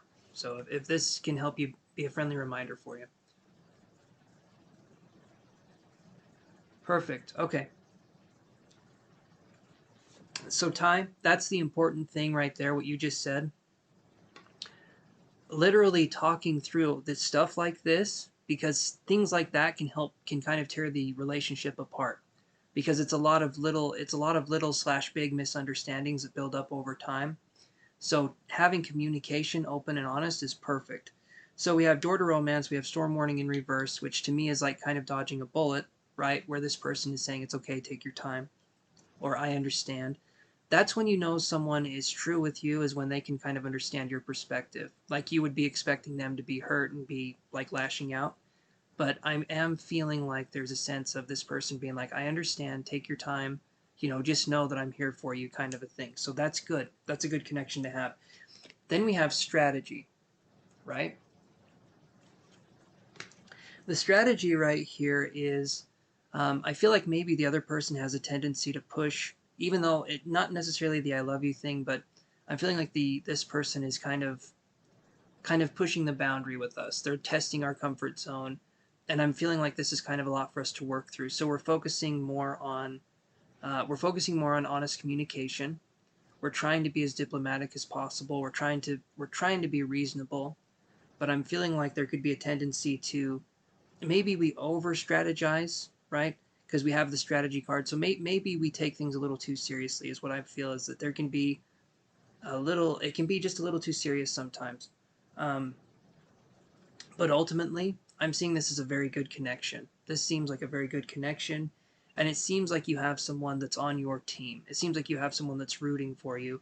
And when we're in a relationship, that's what we want our partner to have, as our back. We want to be able to come to our partner when we've had a bad day or we've had a good day, and we want them to celebrate or kind of mourn with us. And I'm feeling like this person is kind of there for that. So all in all, this is good. This is good. And I know you said spiritual guidance from your guides. I feel like she's giving you the lessons now. Does that make sense? It's like your spirits are saying, or your spirit guides are saying, okay, it's her turn to teach you some lessons. Because in love, that's when we know about a lot about ourselves. There's intimacy, right? Intimacy is into me I see. So into me I see myself. And that's kind of what we're talking about. When we can be intimate, when we can be real with somebody else, that means that we're intimate and we're real with ourselves. And so that to me is a very positive connection to have. Good. You have someone on your team, my friend. That's awesome. So that's what I'm seeing here. That's what I'm seeing here. So view these spiritual kind of lessons that you're going to be learning. View them as something that kind of love or being in a relationship can teach us. These are lessons that we learn from, well, we can learn from example. And I'm feeling like that's how you're learning these lessons, is through having someone there and kind of just going through it. And so I feel like you're doing good here, though. This to me seems very good. So does that help answer your question, Ty?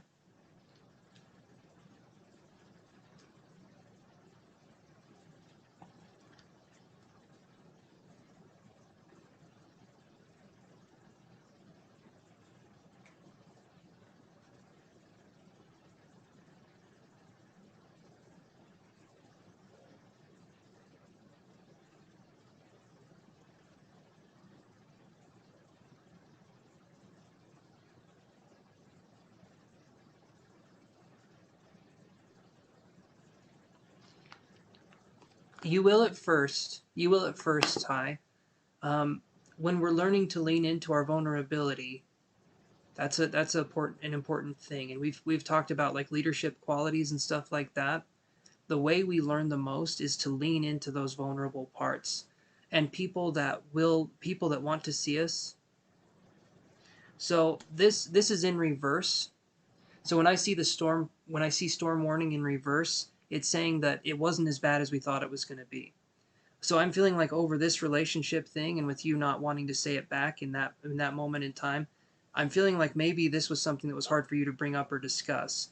And so after, when you talked to her, you realized it wasn't that big of a deal. It made you feel like you could trust her more because you had someone who had your back. You had someone who was listening. So that's, to me, when I see the storm warning card in reverse right here in this reading, that's what it means to me. Does that make sense to you, Ty?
Yeah, so that's what I'm seeing, Ty. That's what I'm seeing here. So this person's going to be your spiritual lessons for the next while. So pay attention, pay close attention to what this person can teach us.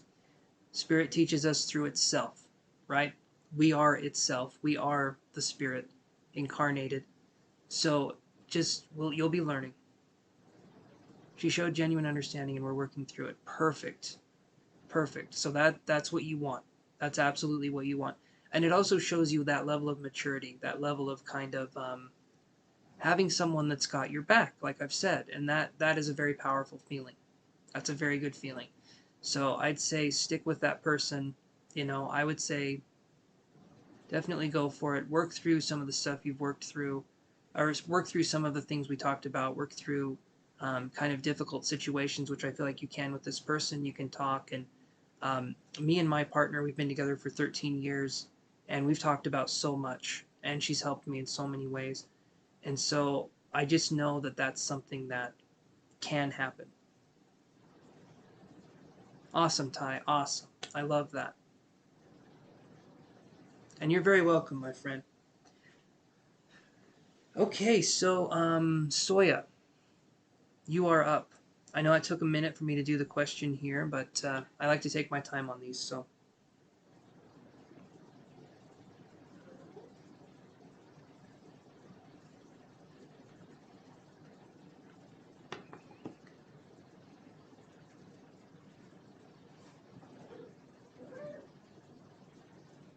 How you doing, buddy? My cat right here, he's the best bad boy you've ever met. Let me put it that way. Are you doing good, buddy? Yeah. He's a good little dude. But as cats can be, they are also a pain sometimes. Yeah, and he bit my toe right when I said pain. He knew I was going to say it too. They're fun. They are fun. Okay, Soya, it is your turn here. If you're not here, that's okay. Okay, perfect. Okay, perfect. Awesome.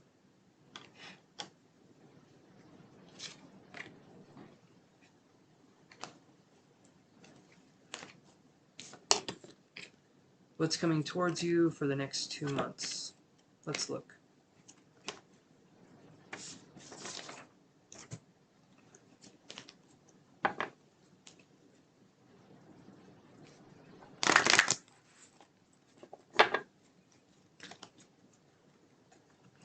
What's coming towards you for the next 2 months?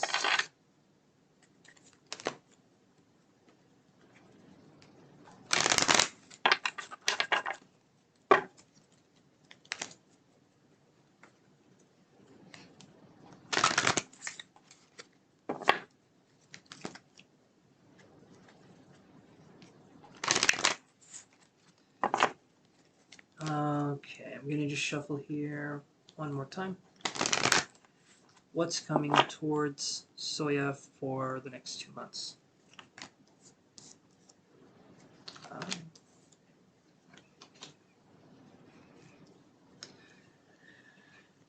Okay, the next 2 months I feel like are going to be months of spiritual kind of upkeep. Like we're focusing on strengthening our spiritual abilities in this sense. So we have the Patience card right here. Okay. Then we have Angel of Strength in reverse. And then we have All Tied Up right here. So what I'm feeling is going to be happening in the next 2 months is possibly we could be dealing with situations where we're focusing on standing up for ourselves or setting boundaries. We've talked about that on the channel a few times. So there could be events coming up where maybe we could be forced to go to these events and then realize that we kind of have the power to say yes or no. I'm feeling like this is going to be the year of kind of setting boundaries, setting like healthy boundaries and healthy perspectives for ourselves, like ways we view ourselves, right? I feel like this is a year where we finally realize it's okay to put ourselves first in some situations because maybe we've let other people kind of take advantage of us. So Soya, so far does this make sense?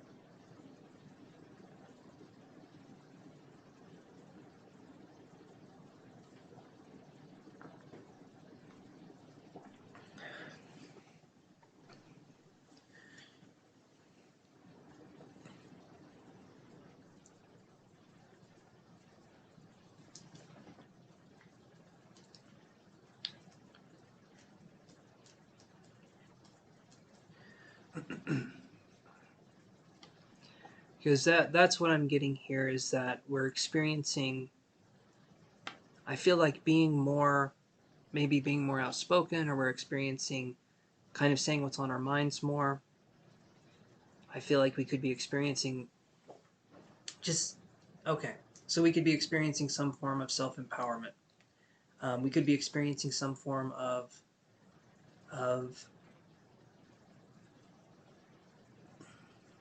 like, it feels like motivation, it feels like self-empowerment would be the main thing. So the next 2 months I feel like is going to be a lesson in this. I feel like it's going to be a lesson in putting ourselves first, in setting boundaries, and in learning what that looks like to have healthy boundaries. And I'm feeling like this could be a moment where we're going through kind of a spiritual transformation, because generally when we go through this, I have to leave the country to see my father. Okay. What type of events? Okay. So, let me see here. Specifically. But you don't know yet. Okay. Okay. Well, this is still going to be something that's going to be coming up, where I feel like we're doing that. Event-wise, let me see here. Give me one more second here.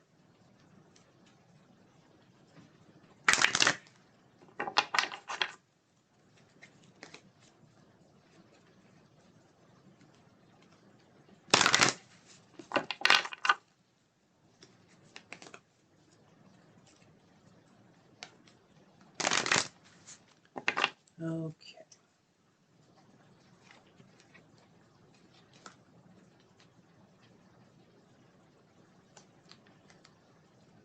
Well, so right here, I'm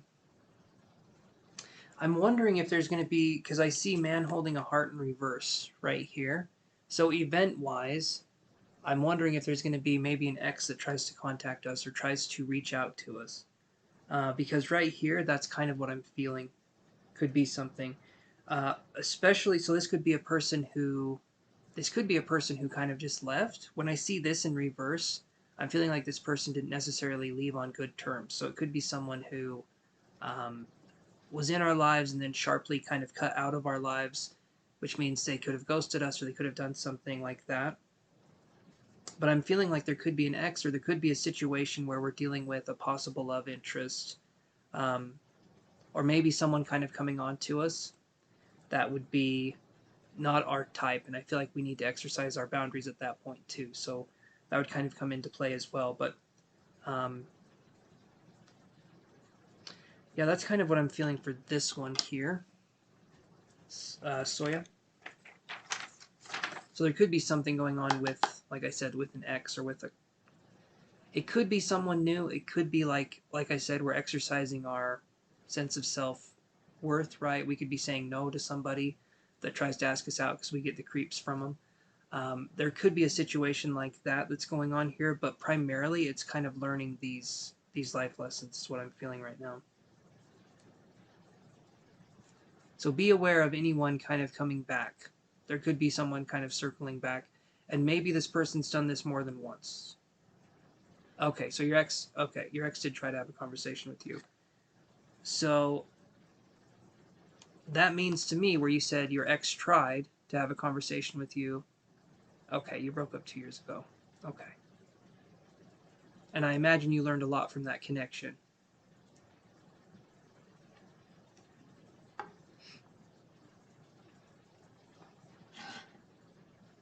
Let me move this over here.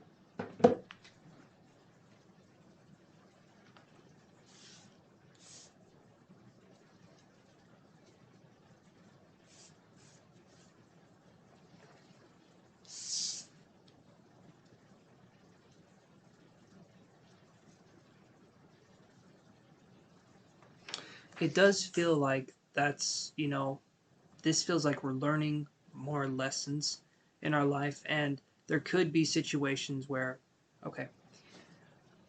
Second question is, should I let this guy come to see me next month? He lives in another state. All right.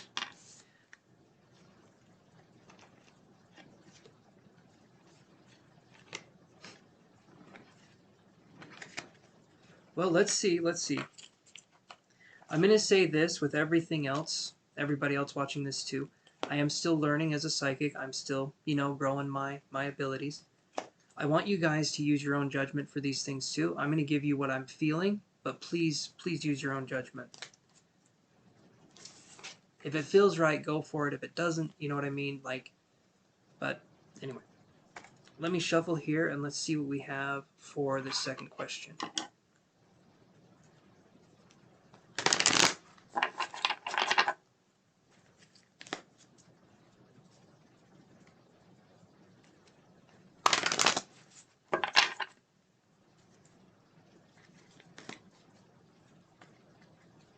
Okay.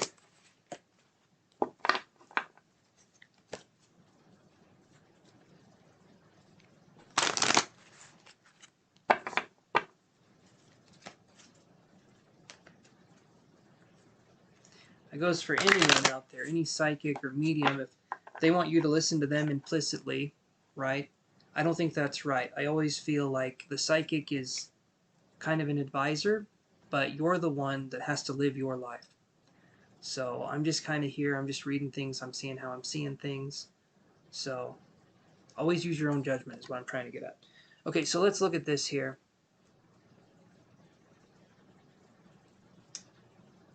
He lives in another state, so let's see.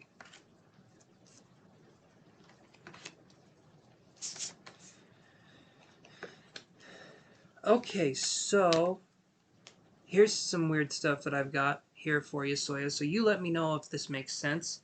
We get 7th chakra, Archangel Uriel in reverse. Adjacent possibilities in reverse. And then deceit. But this one is in reverse. So have you ever caught this guy in a lie? Have you ever had interactions with this person? Because to me it feels like this person doesn't necessarily have the best intentions. Right here, I'm wondering if you feel uneasy or if you feel like this person could be a liar or anything like that. Because to me this feels, when I see deceit in reverse, there, it feels like it just feels like there's something going on here, because then we have adjacent possibilities in reverse, the 7th chakra archangel Uriel. So something to me feels kind of closed off with this person. So that's what I'm feeling so far. So Soya, does that make sense what I'm saying? The closed off energy that I'm feeling, it feels like, I mean, he could be closed off emotionally, but it also feels like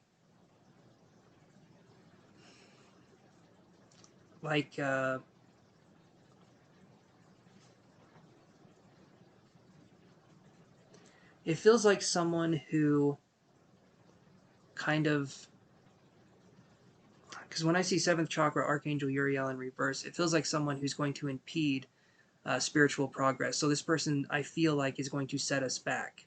I feel like this person has habits or tendencies, or right, yeah, okay, but also I feel like the reason you feel like he's hiding something is because he's demonstrated behavior to say something, right? Right, he's your friend. I can understand that.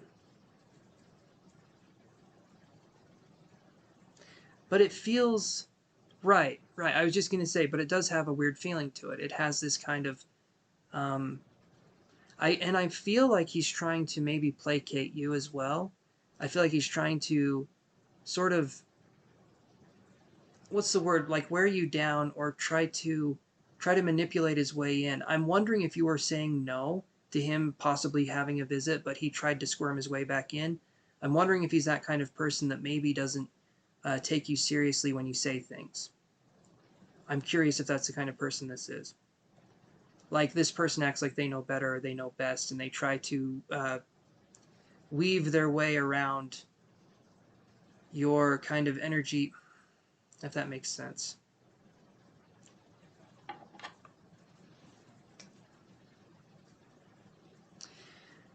Yeah, it feels stagnated. This energy feels cut off to me. It feels like this person stopped, like, I feel like this person maybe stopped growing, either mentally or emotionally, a while ago, because it feels like this person is kind of stuck, is what I'm feeling. Um, and I'm feeling like you're trusting your gut here, and I feel like you should, because that's kind of going to guide you where you need to go. You're feeling like something's not quite right, or something feels off. So I would personally say no. I wouldn't let this person visit me. I'd come up with excuses, or I would just not respond, or I would do something. Something feels off with this person, and I don't think you can just simply say, "Hey, what's wrong with you?" and he'll answer. I wish it was that way, and I wish you could just talk things out and have things be kind of okay. But okay. Um, so then here's what I would say. I don't know if there's a possible romantic connection. Maybe you wanted to come before your birthday. Okay. Um, but is he being the one that's very pushy with you?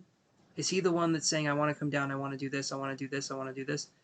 I feel like if that's what's going on, you need to have a say too on if you want them to come down, if you want them to do this or this, um, because they're just a friend, right? They're not.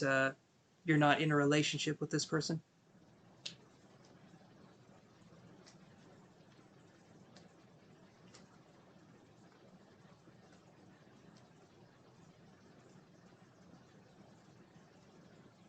It's just something just feels kind of off, and I wish you could ask someone what it was, but we can't because they're not going to tell us.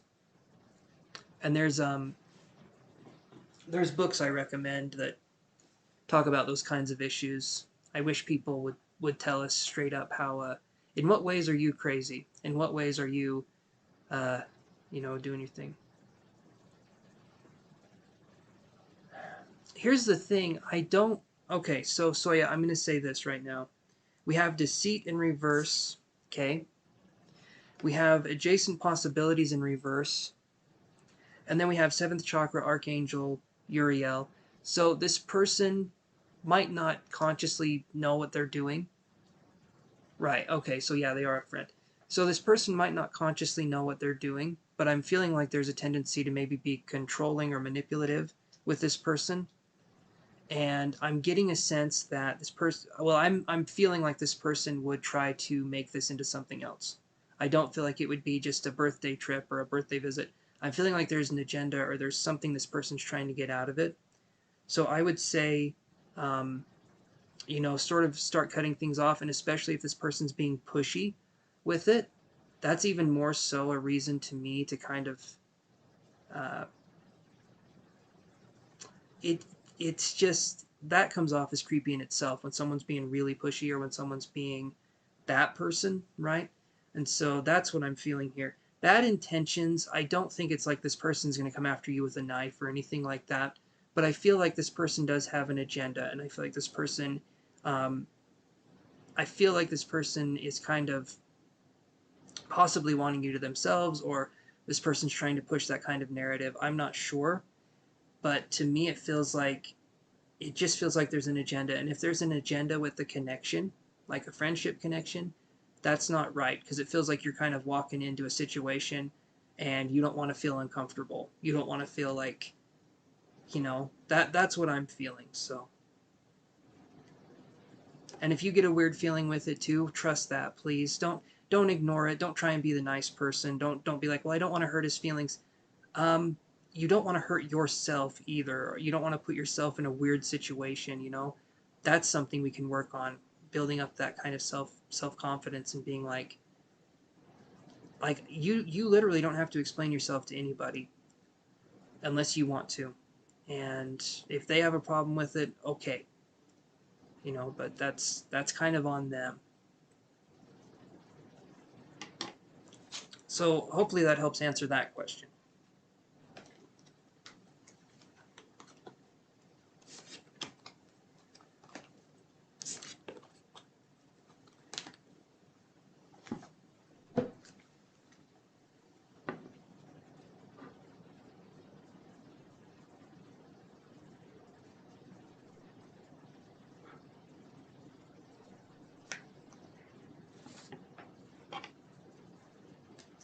Damn, Ty, that was a very generous tip you gave me, my friend. Very generous. Wow.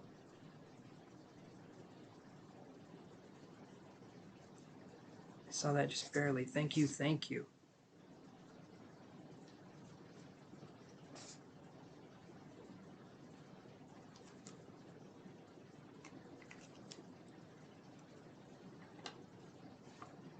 Awesome. Awesome, awesome. Okay, so Soya, think of your next question here, and I will be right back again. I will be back, guys, so hold on one second.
Awesome, Ty. Thank you, my friend. Again, thank you.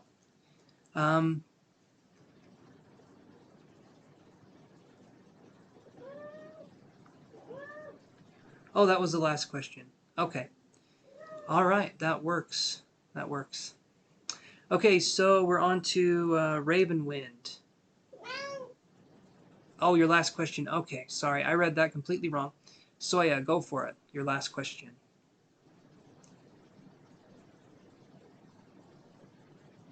Your last question is...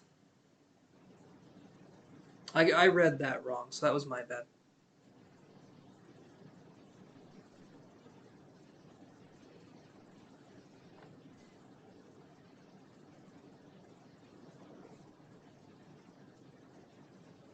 General reading.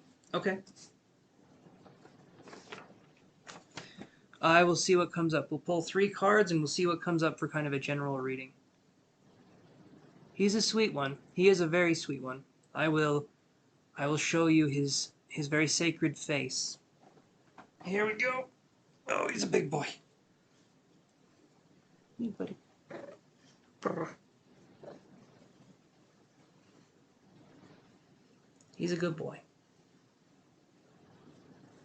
Aren't you a good boy? Yeah. They're magical. Cats are amazing. Aren't you, buddy? Aren't you a good boy? Oh, there we go. He says, I gotta go. I got to go. All right, so let's do this for Soya. Let's do a general reading. And let's see what we can do here.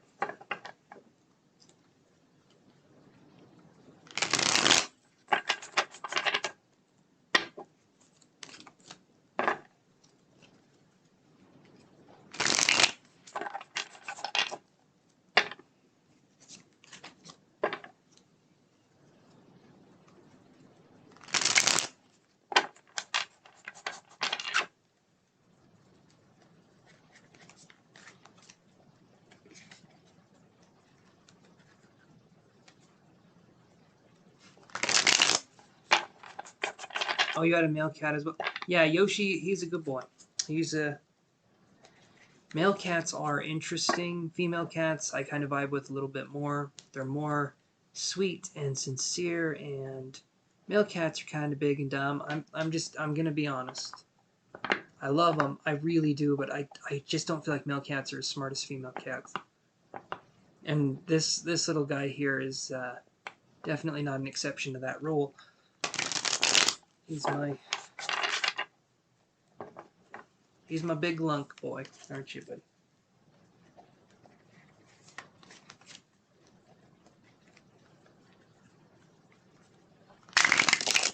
He's blind and he's only got one fang. You probably can't see it on camera, but he ran into a wall and his fang just fell out. So, yeah, he's a special boy. And so now we took him to the vet. You know, we had stuff done and trying to help him. And so now when he does this thing where he snarls like Elvis, only half of his lip goes up, and it looks like he's really upset with what you just said. It's pretty funny.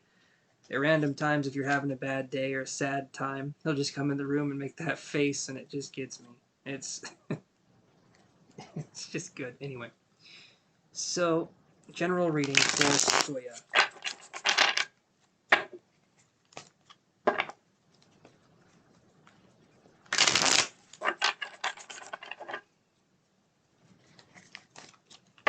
General reading for Soya.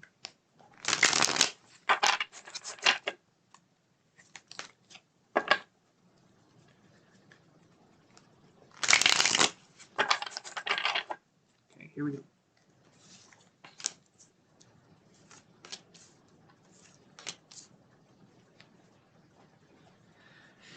Okay, 8 of Coins in reverse, 7 of Cups in reverse, Page of Wands in reverse.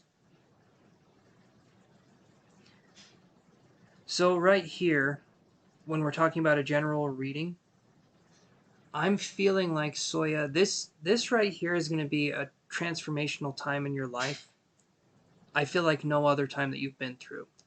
So we're going to be going through life in a way that is very, very, I feel like it's meaningful, I feel like it's deep, and I feel like we're learning a lot of life lessons right now. Eight of Coins in reverse could be that there could be some financial issues, or we could be wanting to study for something. We could be wanting something, maybe not necessarily knowing how to get the things that we want in life. So there could be some loss, some kind of a feeling of being lost, a feeling of feeling lost, could be something there. When we get the Seven of Cups in reverse, there we go. When we get this card in reverse, so this card upright is all about choices. This card in reverse is I'm feeling like we have to make a choice. And maybe it's one we don't necessarily want to make. So right now I'm feeling like maybe we could feel like we're living someone else's life, or maybe we could feel like we have to do X, Y, and Z to get a result, right? So I'm feeling like right now there could be a feeling, maybe feeling trapped with our choices, or feeling like we don't necessarily know what to do with the choices that are being given to us. Then I get the Page of Wands right here in reverse. So this could be you or this could be somebody else, but there could be a fire sign, and I said this could be you as well. So there could be a fire sign kind of in our lives, and I'm feeling like we need to be childlike again in any way that we can. So I'm feeling like if we can do something during this time where we're focusing on like letting go, having fun, maybe painting, almost doing something childlike. In fact, the other day I painted frogs. Okay, I'm not a good frog painter, but it felt good to do something where there's no serious result tied to it. If there's anything we can do to be more creative, if there's anything we can do to kind of bring in that childlike spirit and wonder, that's going to be something I feel like could be something we do now. Um, so that's what I'm feeling is kind of more of a general reading for us. And so does that make sense to you, Soya?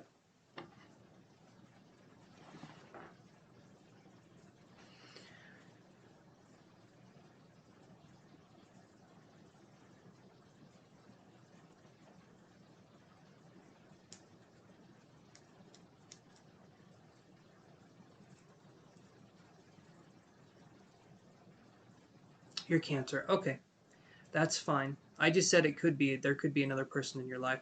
So there could be someone who's maybe trying to lead us down a more serious path, and I feel like we need to do what's best for us. I get a feeling of being stuck in between two places, and instead of following what other people want us to do, we listen to ourselves and we do what we want to do. And maybe people will call us selfish, or they'll think that we're selfish, but um, yeah, I'm feeling like you need to have that. So right now, that's what I'm feeling for you. So hopefully that helps answer your question. So stay in a state where, in my opinion, stay in a state where you can feel alive, where you can feel that kind of happiness, that creative flow. I feel like is something that's going to be very much needed at this stage in your life. There could be people around us that are trying to take life very seriously and they want us to do the same. And I feel like you work a little bit differently than that. I feel like you see things a little bit differently than that. So stay on that path. That's what I'm feeling here. Even if other people don't understand it necessarily.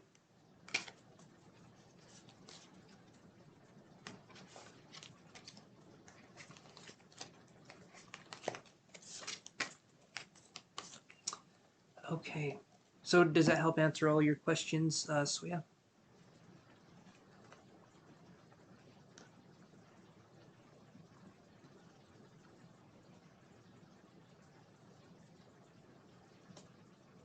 You're very welcome, Soya. Very, very welcome. Okay, so Ravenwind. Let's get to you, my friend.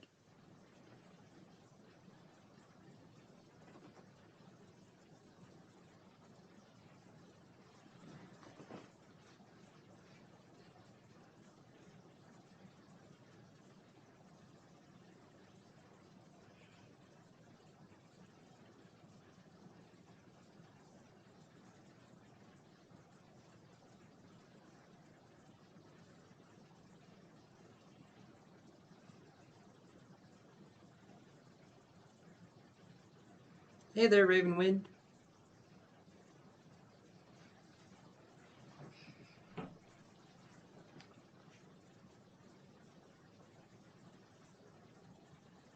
You go ahead and start asking your questions, my friend.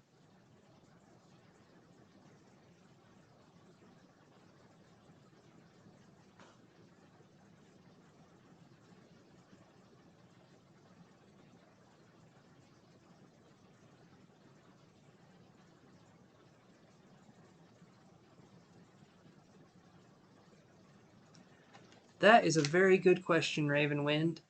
You always come up with some good ones. So let's see what we can get here for you, my friend. Let me stretch for a second.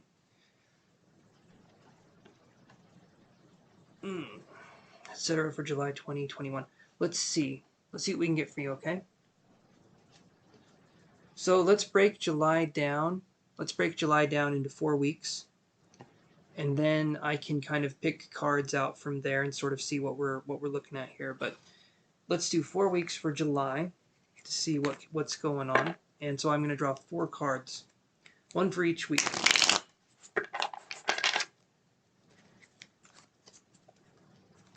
And maybe a 5th card for the very, very end of the month. You know, these last 2 or 3 days. So let's do that. So let's do 5 cards here.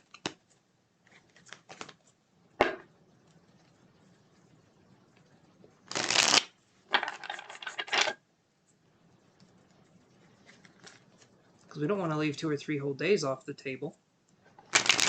So let's see what we got. So first week we've got. Okay, and I'll read these to you. I'll read these to you, Raven, as we go along, or as I'm just gonna lay them out. So we have first week. So here's what I'm gonna get here for the first week, actually. So first week we get 3 of Cups in reverse. So this card for me, I'm feeling like the first week we could be dealing with. There could be a situation where we're feeling like left out, or we're feeling like we're not part of a group. So the first week of July, maybe in the 4th of July, I don't know, maybe we're celebrating with people that we don't necessarily vibe with on the 4th of July. So I'm feeling like that could be something that we're coming into for the first week, because we do have the 4th of July. We've got these different things. But it could also just be to me that we're looking at possibly being in a situation where we feel maybe we don't feel quite right, or like we fit in this first week. That's what I'm feeling here. So does that make sense so far, Ravenwind? I'll give some more information here on this week, but I'm just saying, does that make sense so far?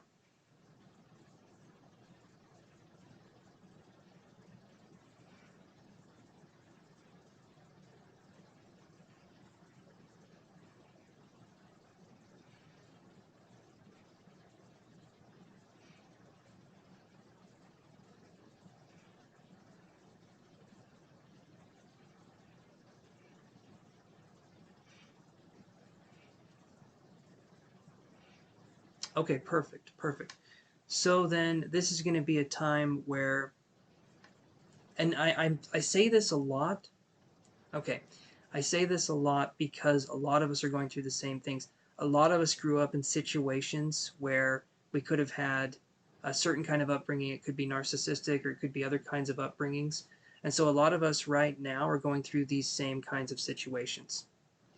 So that's why, if it sounds like I'm giving the same reading, it's because a lot of us are going through this kind of transformation, and it fits. It fits when I'm doing these readings, because there's a theme that's going on right now, and it's self-love and healing. In fact, it's a theme that's been going on for a while, but now people are starting to tune that radio dial into it a little bit more, and they're starting to hear it for what it is. So this week to me is going to be us seeing that we don't fit in, and eventually coming to terms with that we don't fit in. I feel like we don't want to try and force ourselves to fit in anymore. I feel like we want to be who we are, and I feel like our soul has been aching, has been calling for us to be who we actually are, instead of trying to pretend that this or that doesn't bother us. Like, we're being uniquely us, and I'm feeling like our life is responding to us being a more genuine, authentic version of ourselves now. So that's what I feel like the first week is going to bring us. So hopefully that makes sense, Raven. Let's look at the second week. Okay, so second week, we have this right here. So second week, we have two of Pentacles in reverse. So I'm thinking the second week of July, what's going to happen is we could be dealing with financial situation where we could feel like either way we go, it doesn't quite feel like it's the right direction. It feels like we're being pulled in two directions and we don't know exactly where to go. So it could feel like we're going left, it could feel like we're going right, but ultimately it feels like either one of those options could possibly not be a choice for us. And so I'm feeling like there's going to be a situation here where we're looking at maybe doing something different. This to me is sort of stepping out of the limited choices we could be given, but it's also realizing that I feel like in July we're going to be given some choices, and I feel like neither one of those is going to be good, and it could possibly be with a financial situation. So we could have this and this going on, and neither one of those are exactly what we want, and so I feel like we could possibly make our path towards something new. In fact, I'll cross the card right now to see. Yes, right there, the star card. The star card. Okay, so the star card, there could be an Aquarius individual, okay? But we can also read it as the actual card that it is. And the star card is about hope, and it could be hope from afar or hope from a distance. So maybe we are finding that there is hope when we distance ourselves or when we get out in the world or when we get further out in the world, that there is hope for us in those kinds of ways. So I'm feeling like the second week we could be looking at the world as being a bigger place, and we could be feeling a sense of freedom, but possibly we're losing a sense of maybe financial security to some degree, but we're feeling free and we're feeling like we're heading towards something. So that's what I'm feeling here for the second week. So do you follow so far on the second week?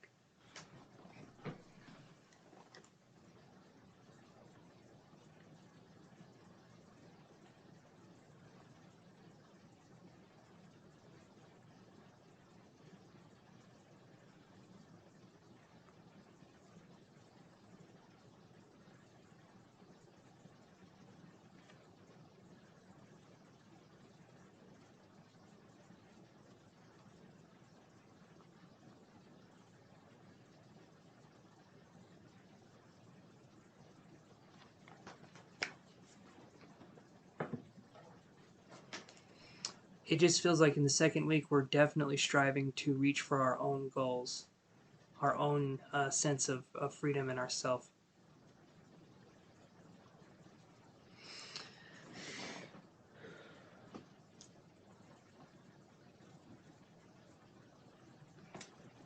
Okay, so third week. Let's look at the third week here.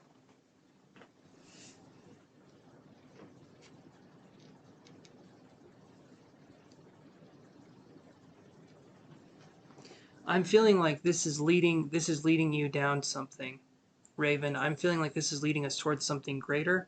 So it's kind of like a path where we kind of get there through fire. I don't think it'll be too bad, but I do feel like there's going to be a situation here where through this situation, I feel like we realize what it is we want to do, right? It's kind of like when life shows us what we don't want, we find out what we do want, or vice versa. When we get what we want, we find what we don't want. So it's kind of like we learn through being exposed to different conditions. And generally we learn something. We learn the opposite from something. Usually it's like we learn what the opposite would be like. Um, would be a way I could word that would make sense. So just view it as something that's taking us towards something in our life. It's not taking away anything. It may look like that, but it's actually bringing us towards what we need to have in our life. But sometimes kind of a destruction needs to be done first. So it's kind of like a spring cleaning needs to be done first, get rid of all the stuff we don't need anymore. And then there's this clear sense of like, okay, so let's look at the third week here. Third week of July. Okay. We have two cards here. Sometimes this is the 8th card in the tarot, and sometimes it's not. But it's the Strength card. And then we have the 8 of Wands in reverse. So we're going to be dealing with a lot of very strong creative energy and maybe not know what to do with that. Okay, so there could be a stagnation of creative energy, but we're dealing with a lot of energy. I feel like we're finding our willpower, we're finding our sense of purpose. I'm feeling like in the third week of July, things are happening for us. I feel like there's a tendency to get in our own way, though.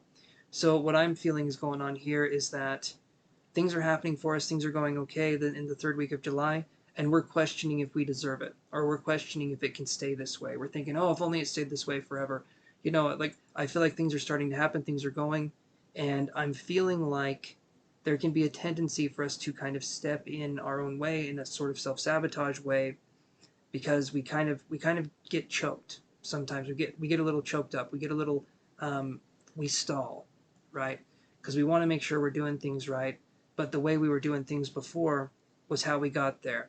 And so we're thinking and we're overthinking how to do everything that we already did, that we're already doing, that we were good at. So it's kind of like we're getting in our own heads. That's what I'm trying to get at here. So there could be a tendency towards us um, trying to like catch lightning in a bottle, which to me I don't feel like we need to do. I'm feeling like things are going well, and we can focus on how well things are going, not necessarily wait for the other shoe to drop, so to speak. So that's what I'm seeing in the third week. So let's look at the fourth week here.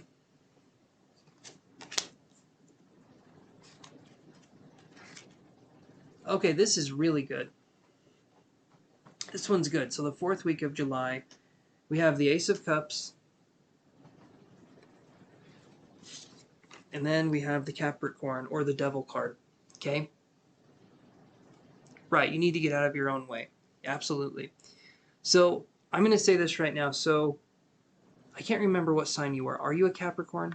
Because that's what the Devil card is. Hi, TMC Adams. Yes, I am still taking donations.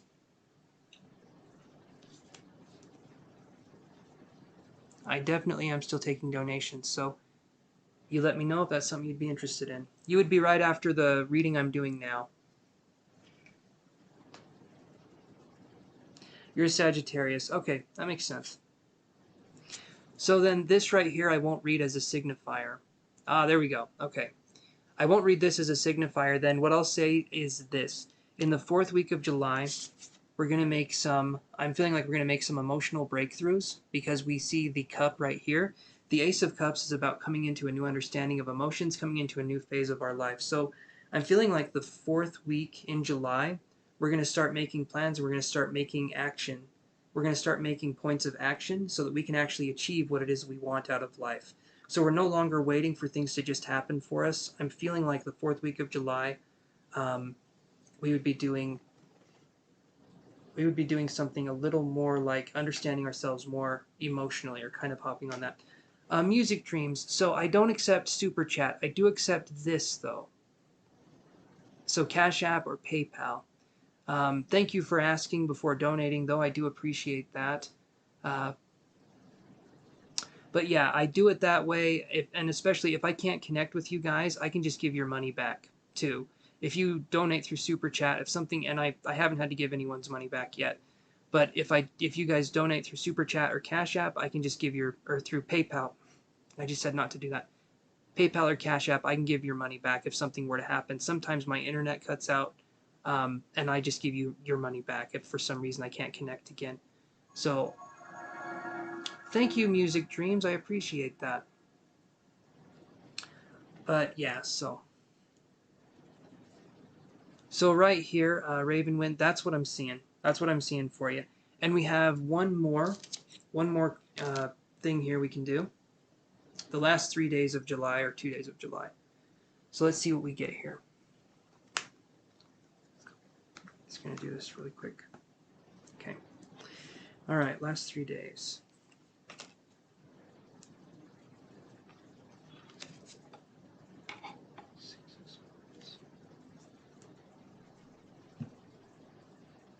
There you go. Okay, perfect. So the last 2 or 3 days of July, we're going to be looking at the Son of Pentacles in reverse, okay? and the Six of Swords. So when I look at these cards here, when we have the Six of Swords and Son of Pentacles in reverse, the last 3 days in July, I do feel like we're going to be searching for something. The Six of Swords is a card of searching. So we could be searching for some forms of housing, or we could be searching for something. To me, the end of July is feeling like when we're on the lookout. We're ready to search. We're ready to move on. We're ready to get things going. I am feeling like it's going to be a slow start. I do feel like it's going to be a slow start. I'm just putting that out there. But I eventually, let's see, where's the deck? There it was. Because we have the Nine of Wands here. This one is also in reverse. Eventually you'll find a place that you can call that's uniquely yours. I do feel like it'll take some time, but you're really, yes, yeah, you do have some reverses here. This right here is a time in your life where we're working through a lot of energy, right? So I want you to think of it this way. We're working through a lot of sort of denser energy so we can get to finer, more kind of pristine energy. So right now you're kind of doing the grunt work. Right now you're kind of in this, and it's sort of like putting your mind to it, like getting through the grind of this. So what I'm seeing here is that there will be success, there will be setbacks when we're looking for a place, when we're looking to get out, but if you keep going, I do feel like you're going to have a lot of success, but it does feel like sometimes things are stacked against you. Just know that your spirit team is there and they got your back with this, okay? Ask for help from your spirits, ask for help from whatever it is you feel comfortable asking for help from, because I feel like they genuinely want to help in those ways. So that is your first question. So does that answer the first one for you, Raven?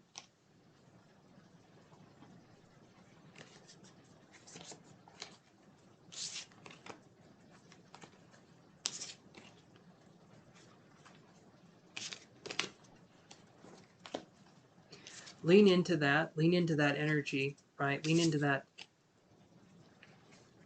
Thank you, TMC.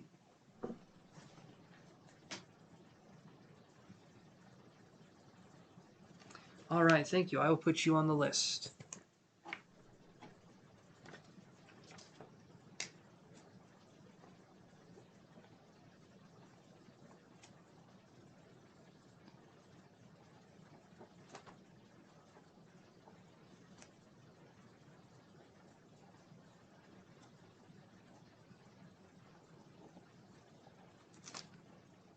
Okay, so Raven, let's move on to your second question here.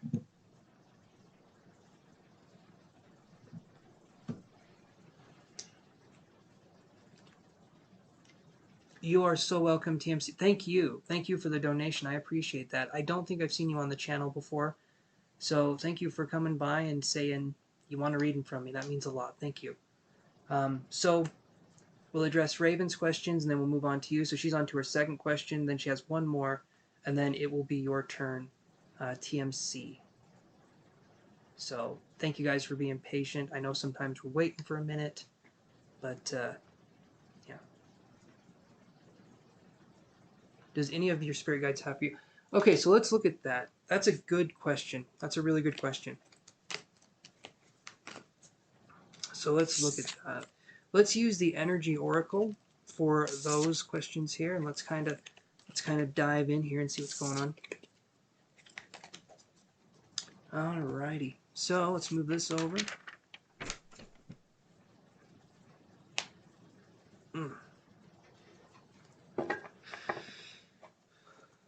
Alright, so what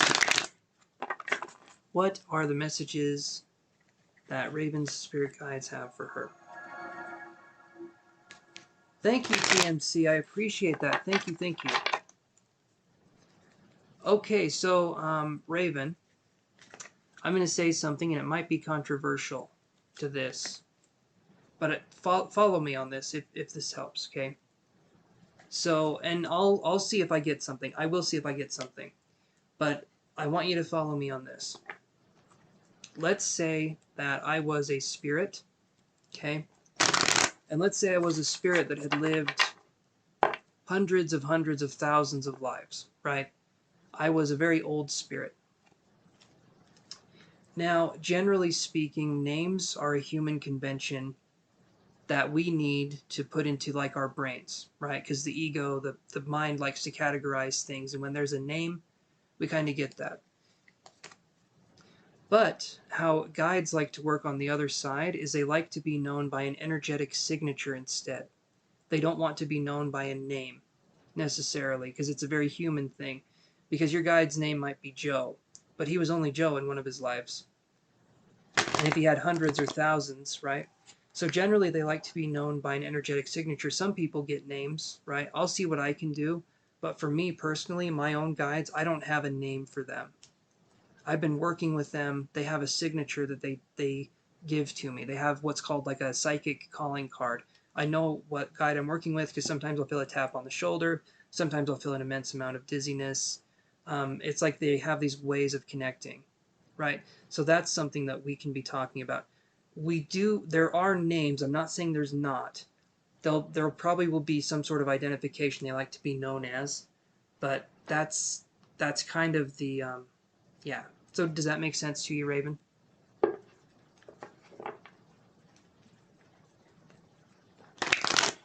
Again, I'll see what I can get. I'm not saying I'm not going to do it. I'm just going to say I'll see what I can get.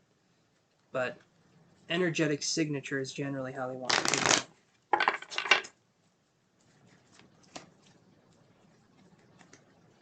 Okay.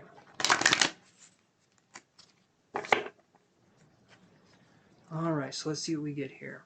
So what messages does Ravenwind's spirits have for her?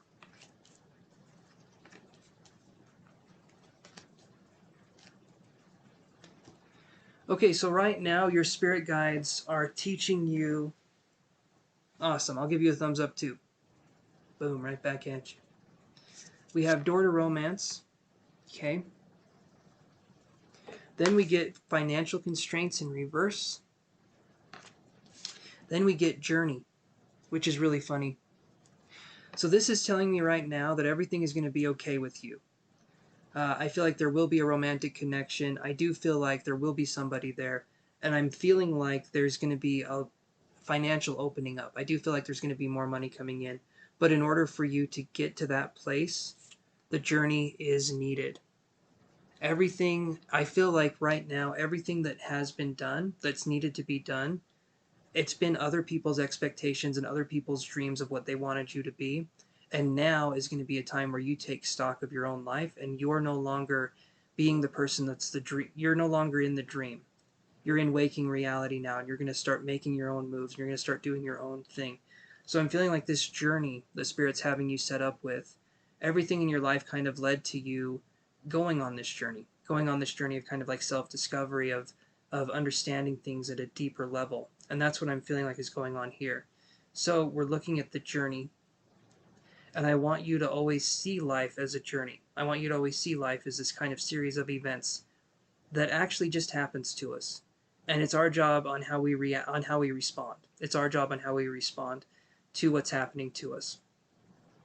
And that's what we have to work with, to learn emotionally, to do all this stuff. So honestly speaking, to me, we're focusing on the journey, we're focusing on walking the path that we need to go on. And there's not a wrong way to do it, but there's ways that'll take more time. So I want you to remember that too. We're never making the wrong choice in life. There's always an experience, there's always something that we're learning from. We never get to the finish line of life, we never get done. We kind of just keep going, but in different ways. And so that's something I feel like Spirit wants to say right there, is that life isn't meant to be this race, right? Life is, we need to treat life as it has an impermanence to it, because it does. You know, this is something, you're in a moment in time right now, you're watching me, and I'm doing this right now. I won't be doing this forever. I can't, right? One day, I won't be here anymore. One day, everything won't be here. And we need to have that impermanence so that we know what it means to live. In fact, I feel like that's why life is so precious to us, is because we're not immortal. If we were immortal, we wouldn't care. We would not care what happens in our life, because it doesn't matter. There's no stakes, there's no purpose. But In this life, we're playing for keeps. But the only thing we're keeping is our experiences. And I feel like how much love we carry in our hearts and how we interact with the world. So does that make sense, Raven?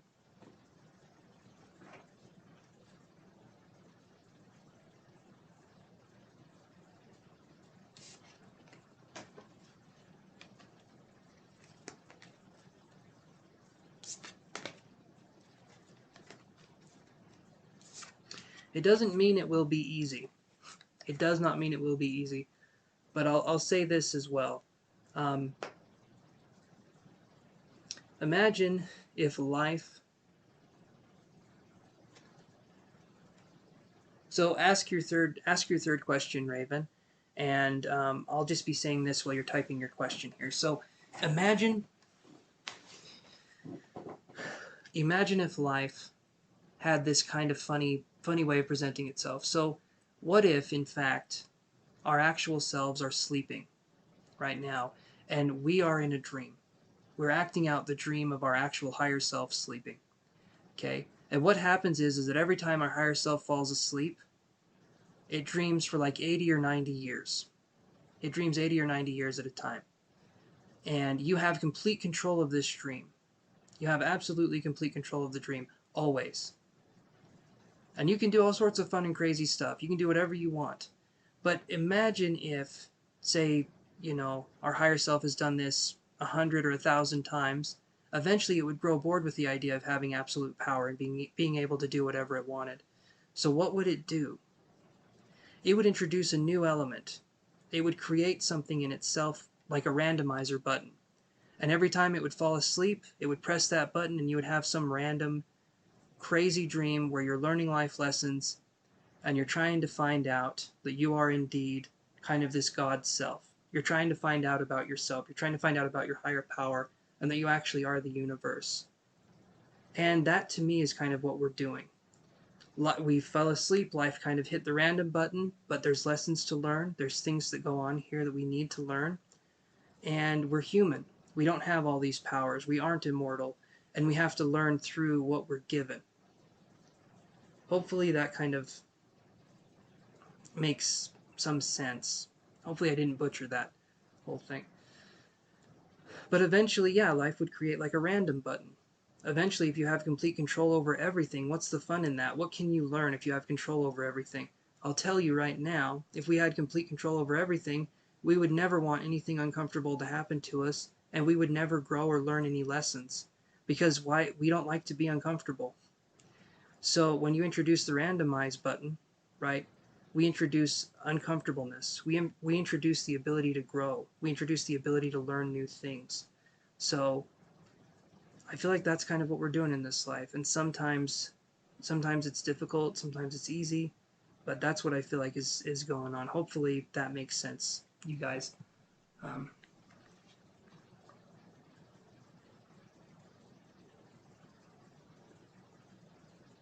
And Raven, what was your last question?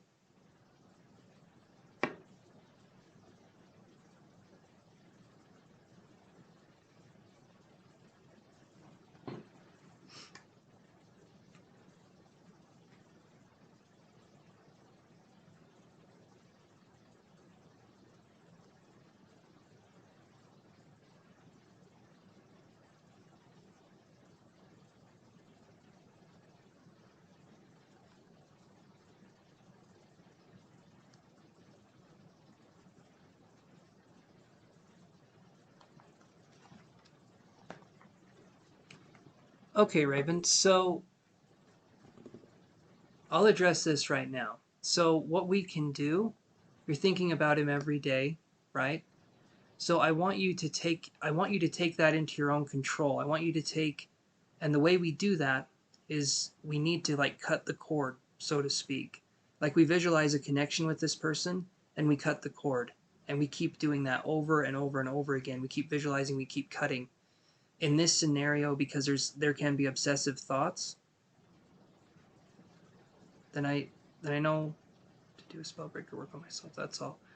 So I would say if it gives you comfort, I'll look on these cards here. I'll look at the Energy Oracle. But I would say if it gives you comfort, right, of having this person, I would say do some white magic do something that is just to protect yourself and not to harm anybody else, but just to give you a something that helps protect you, I would say do that, especially if you're feeling like it's something you need to do. Don't impose harm on anyone else at this stage in the game, right? Like, have this be something where we're focusing on white magic. But if the person does act in a way where they keep coming after you and they keep attacking you, or they keep just being awful to you, I would say do some sort of binding spell after the fact. So let's try doing this first, but again, I will shuffle the cards and see.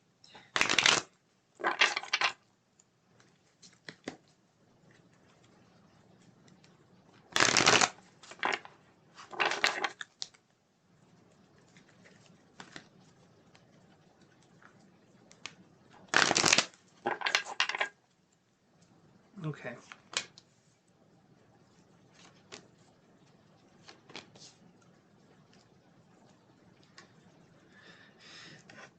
So I get these cards right here. So we get, the first one that popped out was this one, which is funny because I talked about doing a binding spell, but it says all tied up. Then we have Journey. Again. And then we have Door to Spirit. So what I feel like is going on here.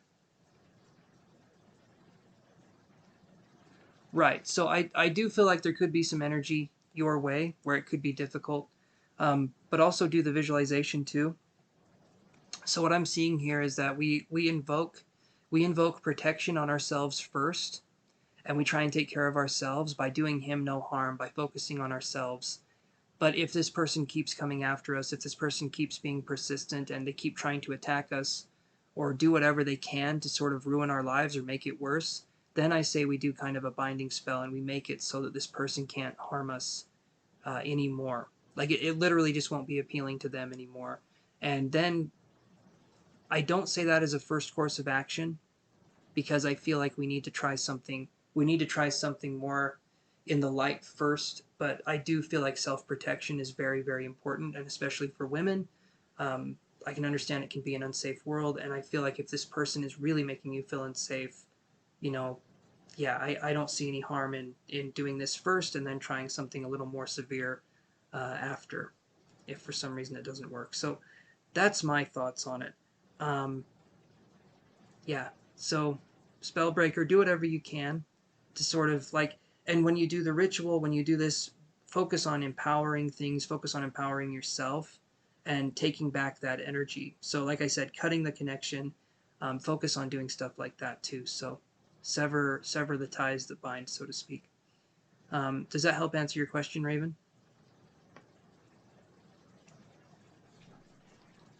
And TMC, if you would like, you can ask your question, my friend.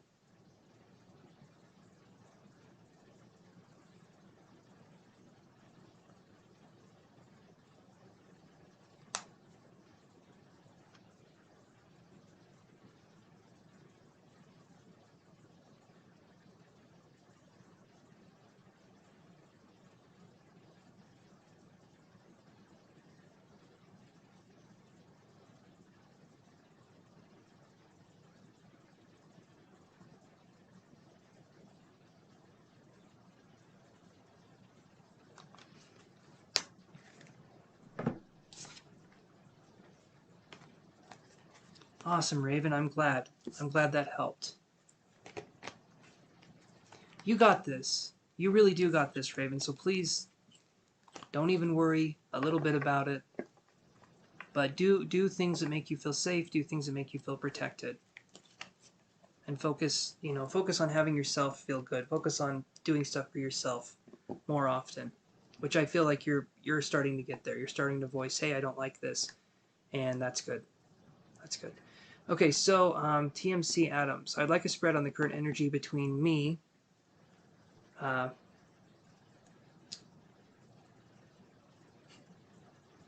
Terrell. I'm a Sagittarius, and he's a Cancer. Need some guidance on our situation. Where is this connection going? So let's look and see where this connection is going.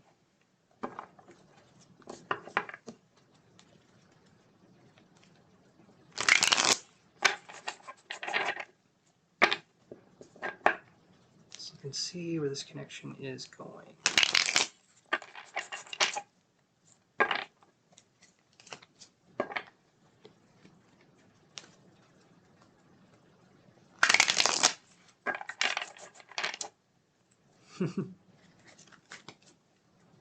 I love it, TMC. That's awesome. I love it when you guys in the chat are friendly with each other. It makes me smile.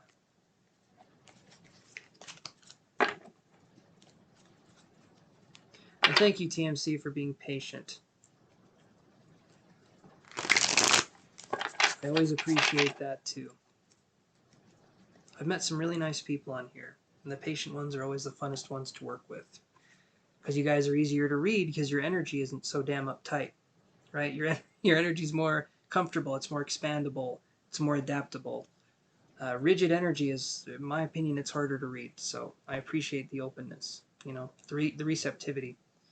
Okay, so let's see what we get here. I knew that card was coming up.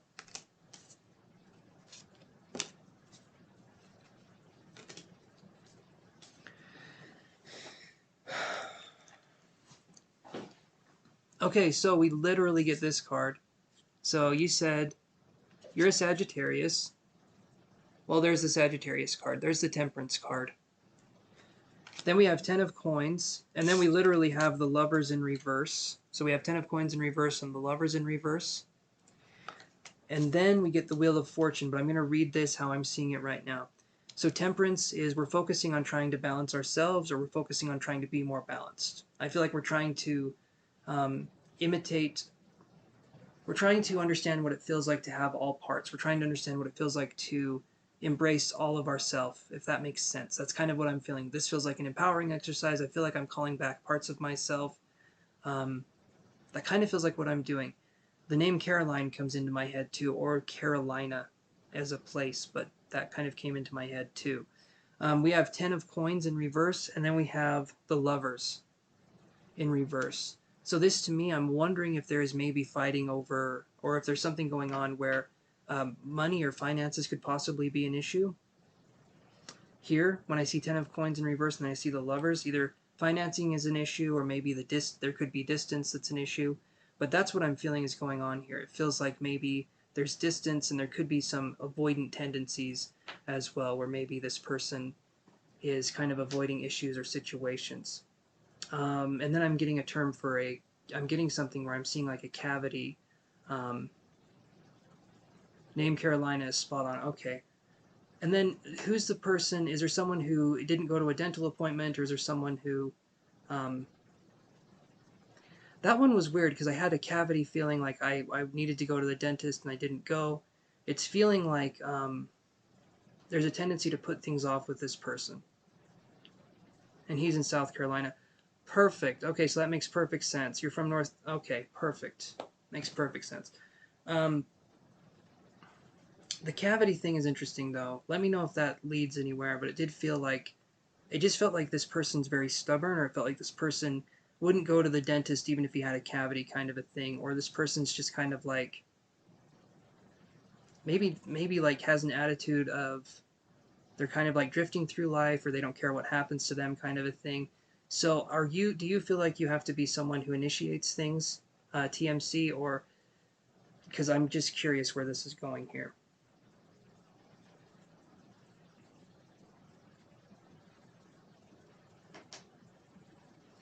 Maybe it's him. Maybe it's him. But it felt like it was connected to the situation in some way. So but again, Terrell is very stubborn. Okay, yeah, I can see that, and I can feel that. There's a tendency towards... it's funny if someone thinks what they say goes, but there's not a lot to say, if that makes sense. It's kind of like... it's like being stubborn for the sake of being stubborn. I don't feel like there's necessarily a reason for being stubborn, but... Okay, so all right, he initiates things but never follows through. Okay, perfect example. So it's basically like he doesn't initiate, because he starts something but then it peters out. Like he makes plans and doesn't go through with them. Okay, so... Alright, so he's making it so your connection is not a priority. Okay, that's really weird. That is really weird. That's cool though.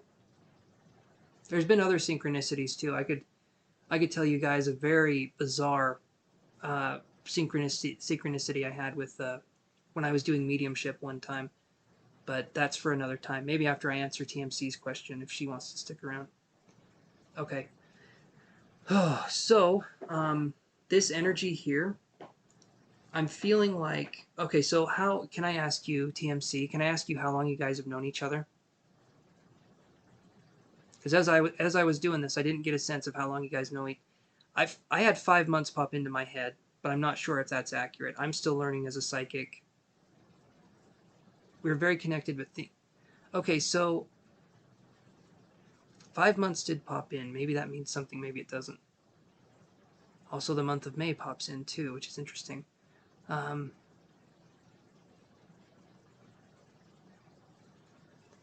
I'll tell you the story here. I'm going to answer TMC's questions, and then I'll tell you the story that I had that was very interesting.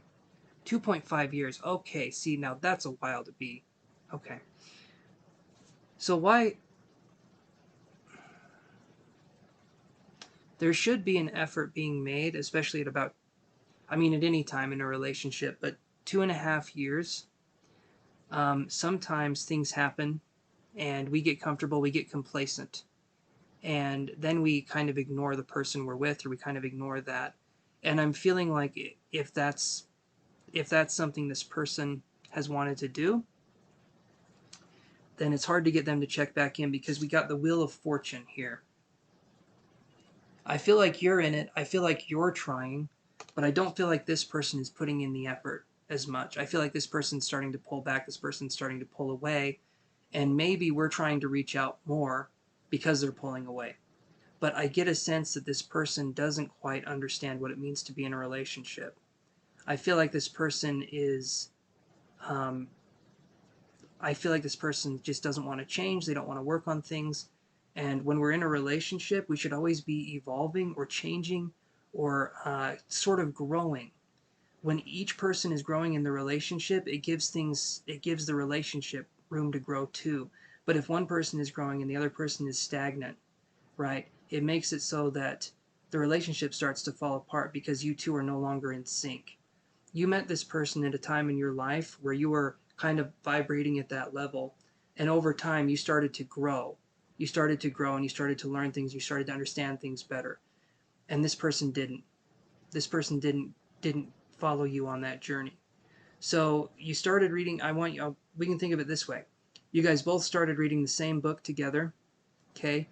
You are on you're on page 300, and he is still reading the introduction. Does that make sense? He's still reading the intro to the book. I mean, he's reading it, but it's slow as hell. You're at a more adept page. You're at a more adept pace, and you want to help this person, and possibly you've even tried to help this person out, and maybe they take it as an insult. Depending on how stubborn this person is, it could be something like we even try to offer help, and this person looks at us like we're trying to hurt them. There can be something there too. The name George came into my head as well. Um, so that's interesting. Or like a G name, a strong G name came in that I feel like would be connected with this, and then a snap.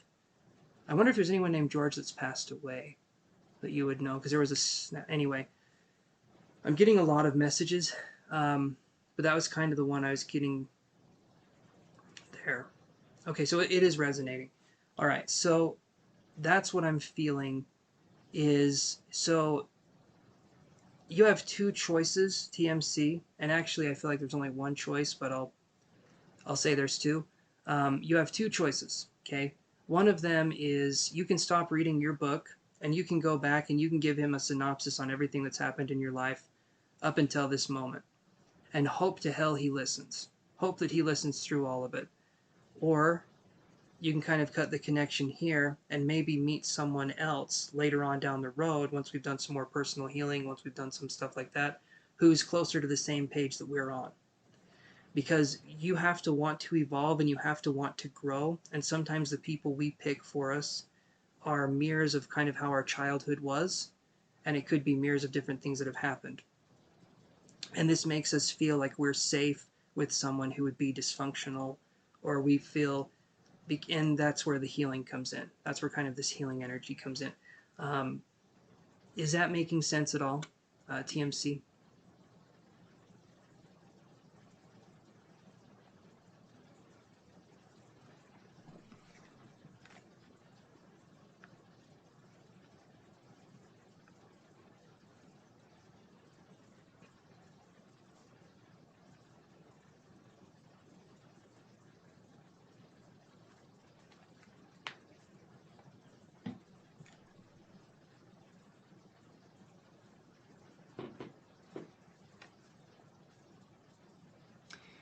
Okay, let me ask you this, TMC, and you feel free to be honest. Feel free to be completely honest. I read what you said right there.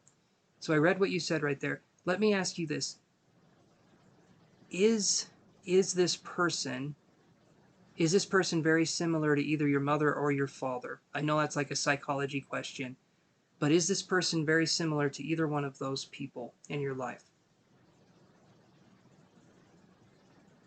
If not, that's okay too. I mean, feel free to answer however you feel. Whatever is the right answer for you.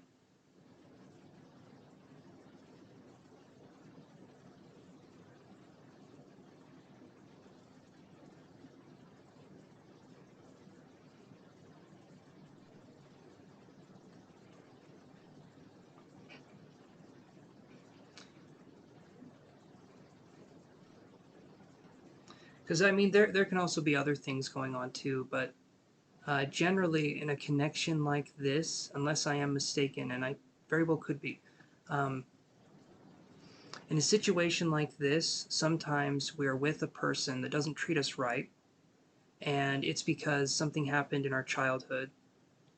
Okay, perfect. Okay, so you don't see any comparisons. Maybe my dad a little bit, but he doesn't do anything to where I'm like, oh, my dad does that too. Okay. Okay, no, I understand. I can understand that. So that's where I'm trying to figure this out. So that the reason I'm asking here is because I'm trying to figure out if this is something where we're with this person, like there's a connection for you. I understand that. But I feel like that's even more painful because there's a connection for you, but the other person isn't connecting back. So it's kind of like every time we think of that person, if we're not feeling a connection, it sort of hurts. So it's a connection that feels like, okay. So the childhood part. So this is something that we can look at like this. So when we're little, right? Okay, never had good relationships with either mom or dad. Okay. So that could be something we're working through as well. So sometimes we get together with a partner and we use that partner as a way to fix our relationships with our parents.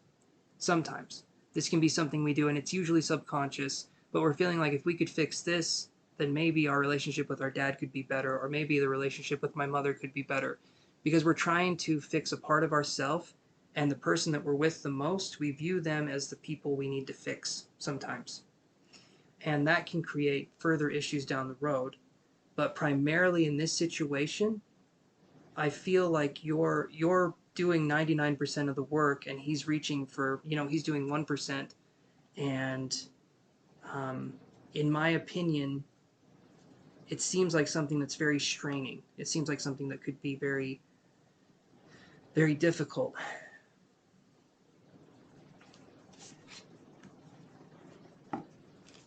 So that's what I'm getting here. That's what I'm getting is this kind of comparison. And maybe because we didn't know dad, or because we couldn't connect with mom or dad very well, it could make it so that, again, we're trying to reach out, we're trying to do this. There's a lot of different things that can be going on. There's a ton of different things. In fact, this book behind me, let me grab it for you really quick. I don't know if you're into reading, TMC, but I can give you this here. I can give you a book recommendation, and you can check it out if you want to. I don't make any money or anything from recommending the books, but I just want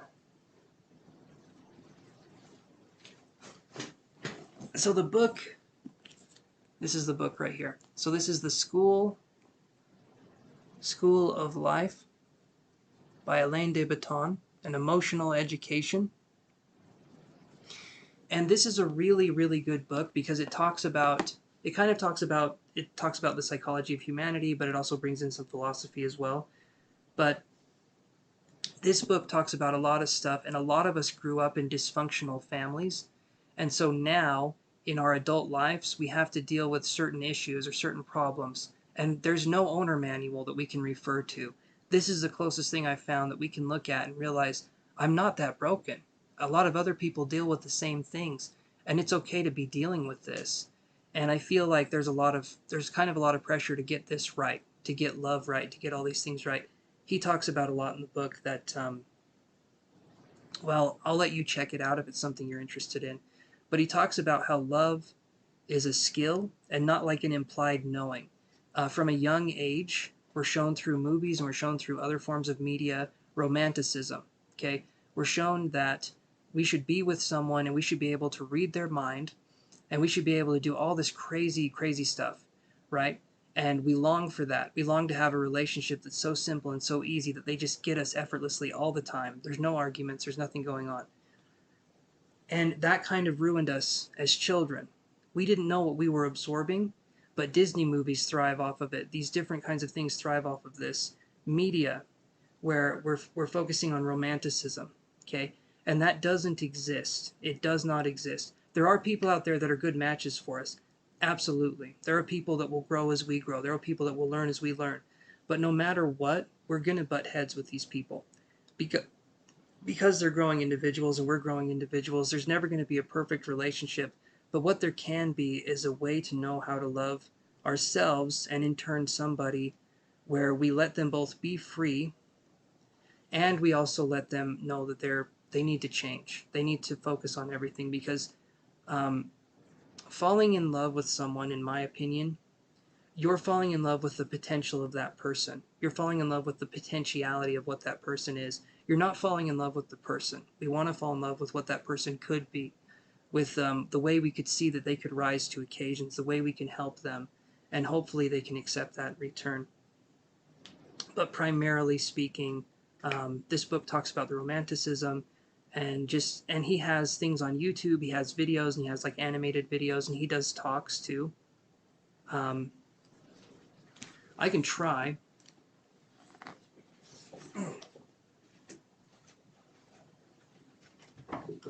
Whoa, buddy. Easy up there, buddy. It's right there. You got all the food. Yeah. Raise that up, baby.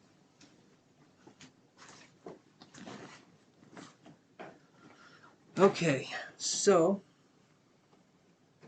am I able to channel his feelings at all? Let's see here.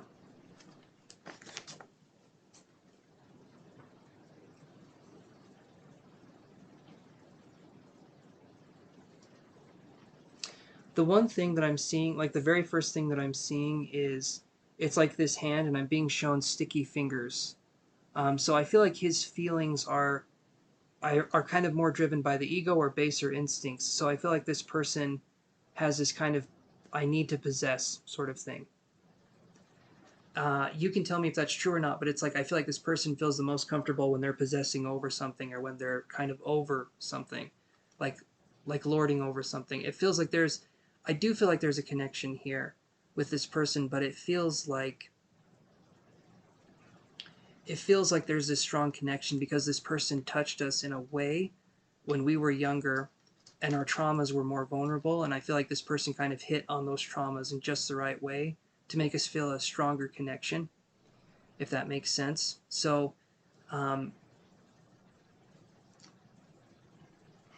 you shouldn't be with someone that you have to like bang your head against a brick wall before you can get any attention. You should be with someone it's a little bit easier. I'm feeling like this is something that kind of wears on you at times. There's a connection here, but is it a connection you would want? Like, let me put it this way. If you had a best friend that was in this same situation, what would you tell them? I want you to treat yourself like somebody that you're in charge of taking care of. And I mean this, you could have it be a best friend, you could have it be a 5-year-old kid.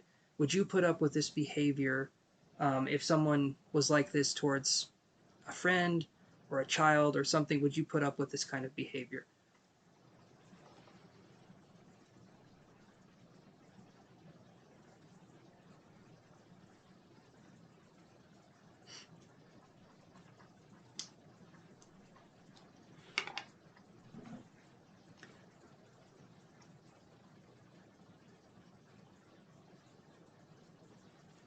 I just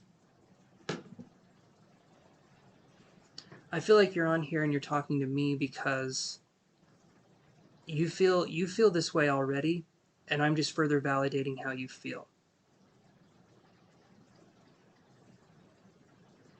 And I feel like these are thoughts, these are emotions you have probably at night, probably when you're getting ready to go to sleep, and maybe it's harder to admit them to ourselves in an awake format, like when we're awake and when we're with it, because maybe these are more subconscious thoughts. I do feel like there's a deep connection here, but it feels like it's more from you. When I'm channeling his kind of emotions, it feels like he feels things in a way that's very baser instinct. It doesn't like your emotions, your feelings. The reason why it's hard for you to understand, I feel like how he's feeling is because you're a good person and you don't want to pass judgment on somebody. You don't want to like condemn somebody because you believe he's good too. And I'm not saying there's not good in him, but I'm saying there's a lot of traits here that are making it so that eventually you'll start doubting yourself, or you'll start resenting the relationship, or you'll start feeling like you're trapped because there will be no progression. You'll be on page 600 and he'll still be, he'll be on chapter 1 at that point, but it's too little too late. And you don't want to have to be a mommy girlfriend to this person. You don't want to have to teach them how to treat you. Um, you want to sort of, if they wanted to learn how to treat you, then teach them. But if they're not even interested in asking the question on how do I treat you, what can I do, how can I help, then to me that's a missed opportunity, and that's probably a sign that if you really needed this person, I feel like they would not necessarily be there for you in the way you would need to. Because it just feels like there's a lot here where I feel like in a relationship you would expect certain things from a partner, and I'm feeling like you're unhappy, you're displeased. So it's up to you in this connection what you want to do. I did get the Wheel of Fortune at the end of this, which to me is saying that, if you stay or if you go, you're going to learn life lessons, right? I'm not going to tell you what to do. Um, but I am saying this: if you stay, if you go, you're learning life lessons. But if you want to have a life where you're feeling more like you decided your life for you and not living this other person's version of life, I would say, look into what you could do, right? I care about I care about the decision you're going to make because it will affect you either way. But I want you to know that I feel like you're worth more than you think you're worth. And you could find somebody else eventually. Sometimes after these connections, there might be a time where we're alone. And that's hugely important for us because when we're alone, we can learn so much more about ourselves than when there's a person kind of always around us or we're having to answer to somebody. We can kind of explore parts of ourselves. And ultimately, what we want in a relationship is we want to be very comfortable when we're alone, when we're with ourselves. And then we get to be with another person because we want to be, not necessarily because we're escaping into a relationship to try to focus our problems elsewhere, but because we can actually sort of see a future and we can grow with this person. And that can be, again, there's a lot that goes into this, but hopefully that's making sense.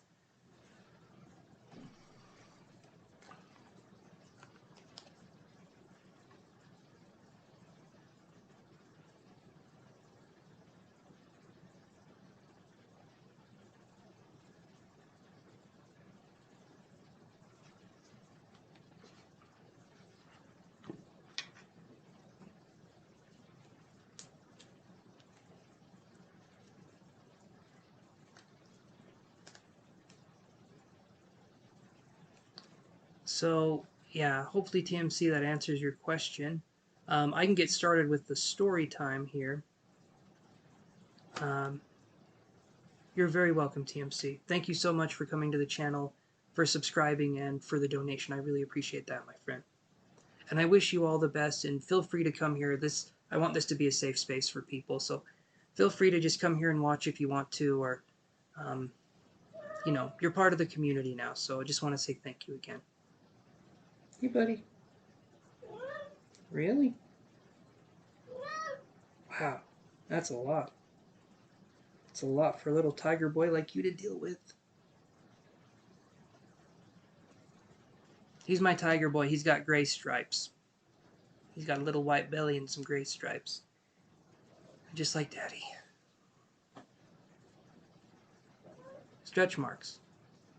Stretch marks. Okay, so this is what I'm going to be talking about here. So we had a situation here on the channel where, and I'm just going to put this up because we've done this. So let's do story time. Let's do, how do I do that? There we go. And then I'm going to do this. There we go. I'm going to need to shrink that down just a little bit. There we go. I'm sorry, guys. Give me 1 second to adjust everything. Perfect. Okay, so this wasn't too long ago, actually. I think this was last year. And I was starting to get comfortable with doing lives like I'm doing now. So it's been a minute. And so I was really nervous to do my lives. I was really nervous to start. Okay. Yeah, come on. Come on. Nah, he's just doing window shopping right now. My cat was going to jump on my lap. He decided, you know what? Oh, maybe he just, come on. He's very clumsy and he is blind. So if he jumps on my lap, that's great. If he misses, it's really going to hurt. All right. So I start doing these lives. I'm starting to do these readings, and I'm trying to demonstrate proof of survival beyond death, right? So I'm trying to do evidential mediumship, and that's to show that there's survival of, you know, life after death kind of a thing.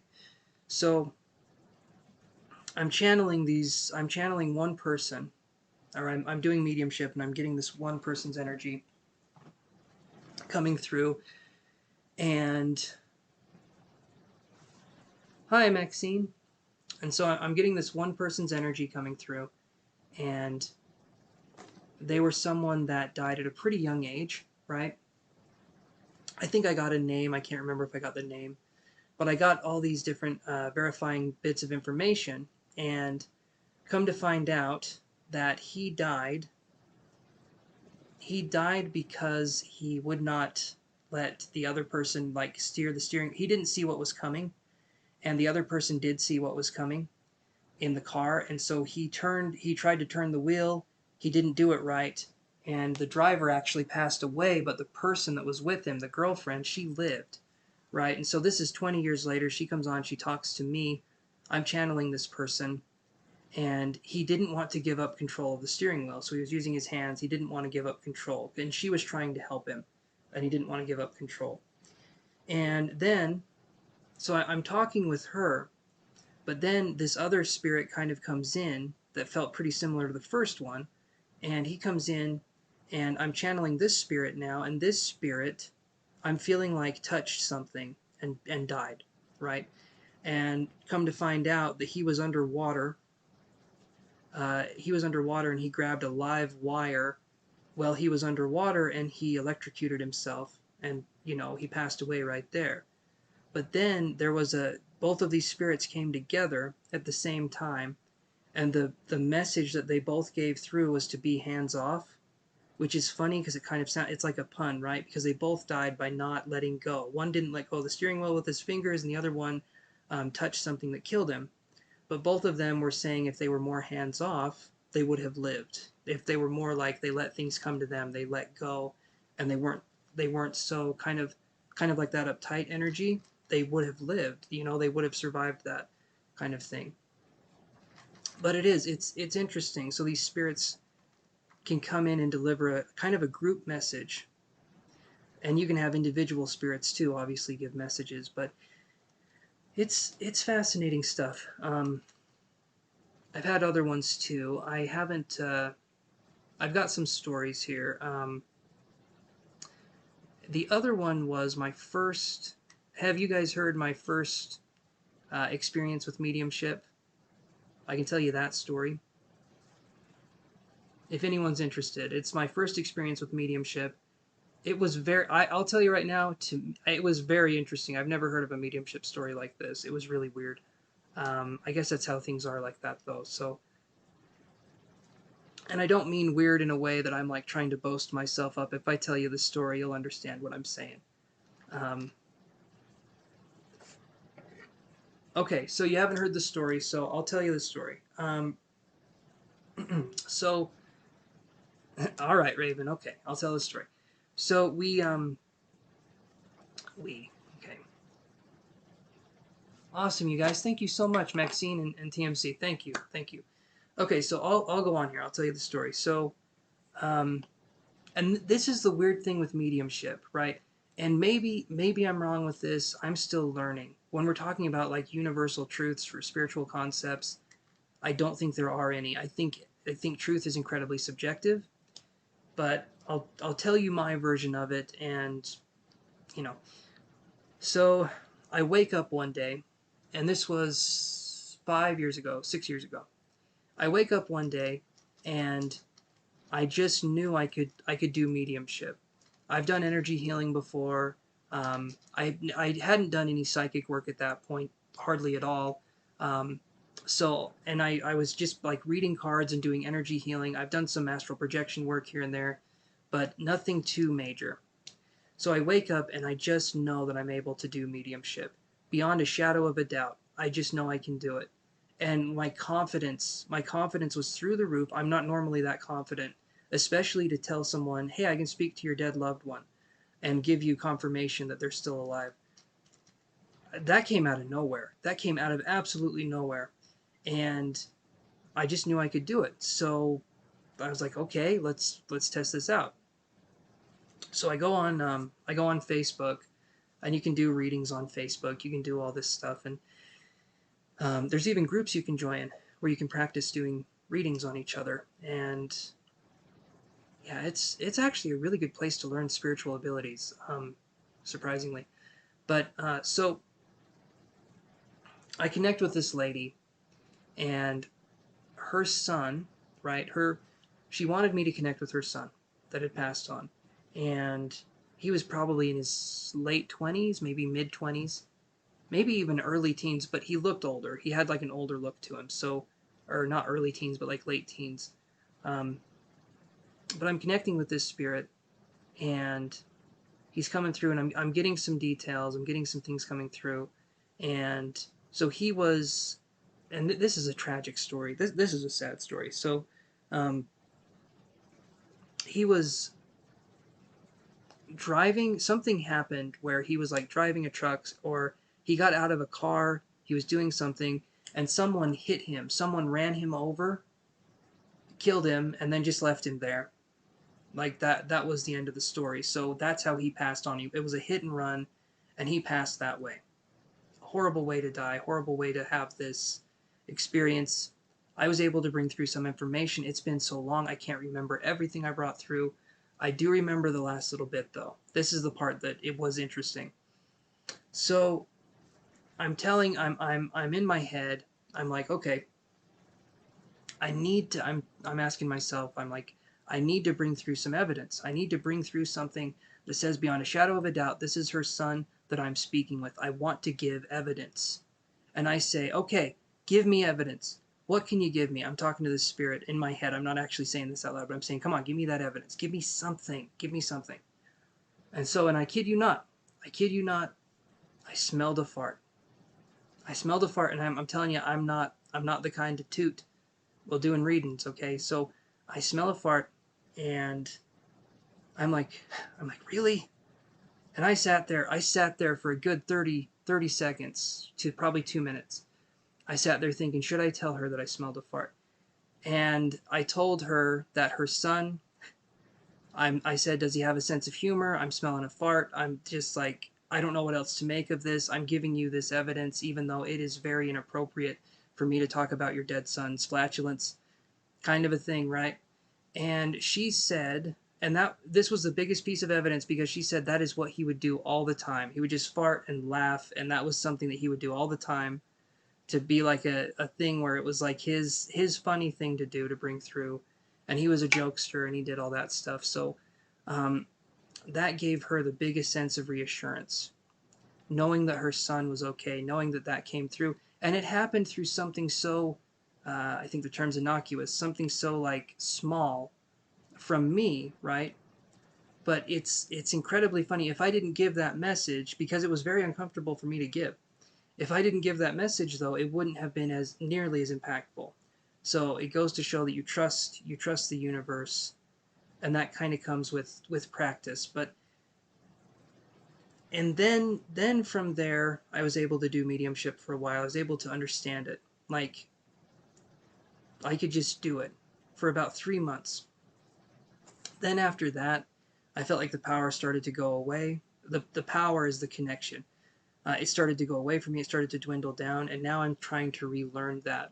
I feel like what happens is that spirit sometimes gives us a sneak peek into how powerful we can be, what we can do, and then they say, okay, now you get to work for it.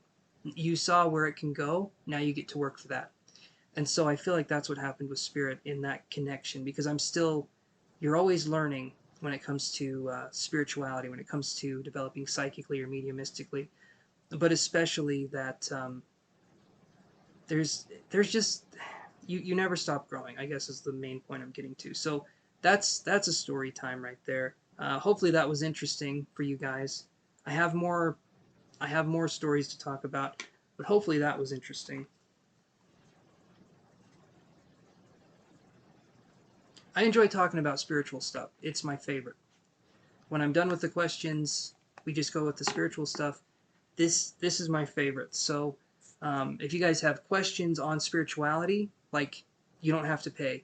If it's a question that's regarding your own personal life, I'll ask for money. But if it's a question that everyone can benefit from or that people can learn from, I'm all for it. Go ahead and ask questions, because yeah, I have no problem with that at all.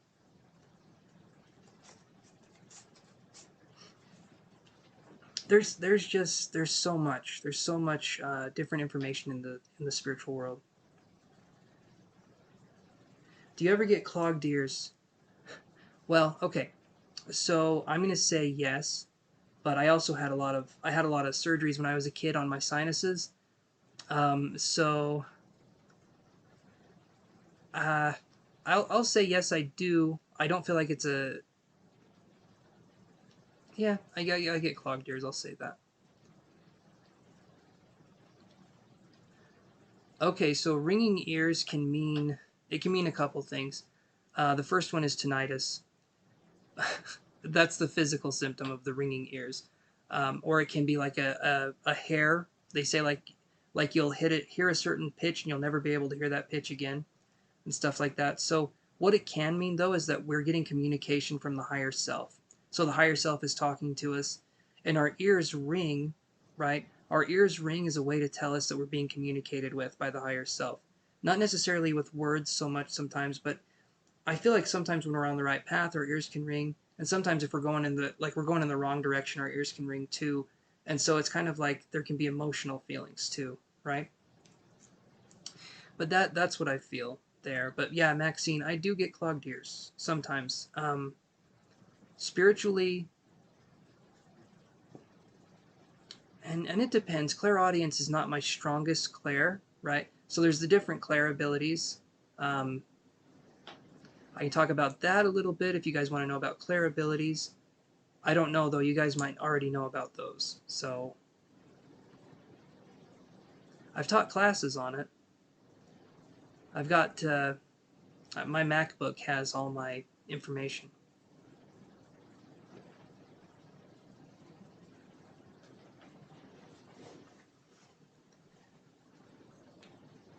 Moments where you blink out. What do you mean, Raven? In what context? Like blinking out in what? Like Okay, okay. So that can be so when we go to sleep, right? We enter two different states of consciousness, or we enter a different state of consciousness. When we're on the verge of falling asleep, we go into what's called the hypnagogic state. So we're not quite asleep, we're not quite awake, but we're getting ready to go to sleep. And so it's kind of this situation where things can happen, and generally, there can be astral projection at that point in time. And then I think hypnomopic is the other conscious state, and it's when you're asleep and you're not quite awake. There's a state of consciousness there too.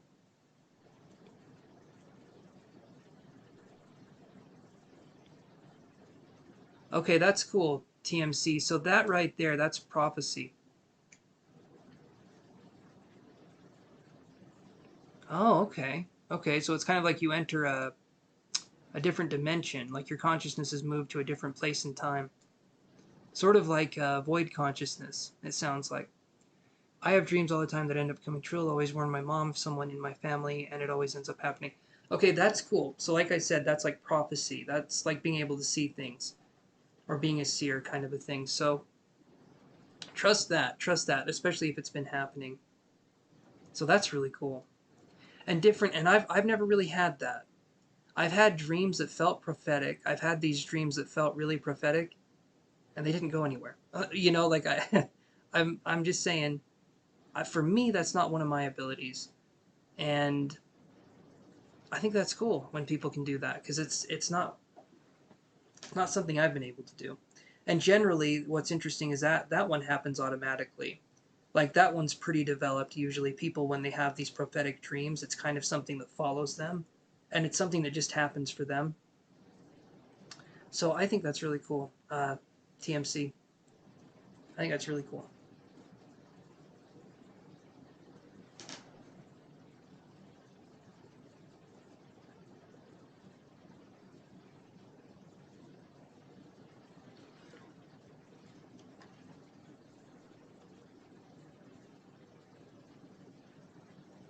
Hmm.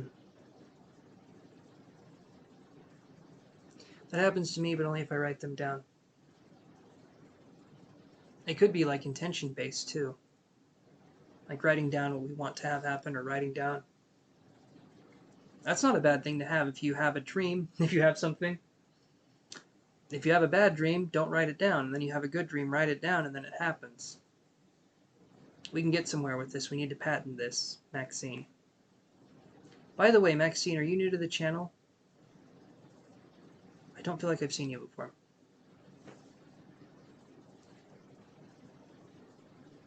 It sounds like it's unusual. Nothing to be scared of, though. There's kind of these points of consciousness, in my opinion, where um, I feel like nothing exists, and it's not supposed to be a scary thing.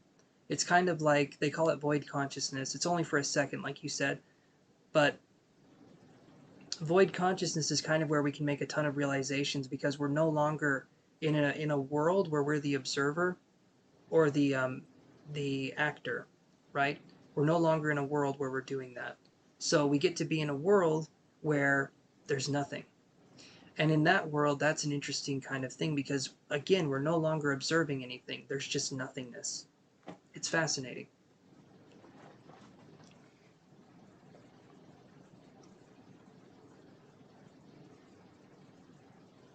I do too. I love all the supernatural stuff, and yeah, it's been a hobby of mine since I was a little tater tot, about this big. That's been a hobby of mine, a passion project, if you will. Um, yeah, there's a ton to learn too. There's when you go deeper down the rabbit hole of developing spiritual gifts, we start entering into a very different world than what we grew up in. Science can't explain half of the things that exist out there, and I think it's going to take a while for it. But we're getting on the verge there. Quantum technology is starting to come into play, and I do believe spirituality and quantum physics are innately tied together. It's an understanding of the spiritual world, or it's an understanding of the metaphysical, energetic world. And so we're going to see a lot of crazy things coming out. and a lot of things that will help us understand and connect technologically to our psychic abilities. Already, there's actually instruments that measure psychic energy, which to me is interesting. Anyway, there's all sorts of cool stuff on the horizon.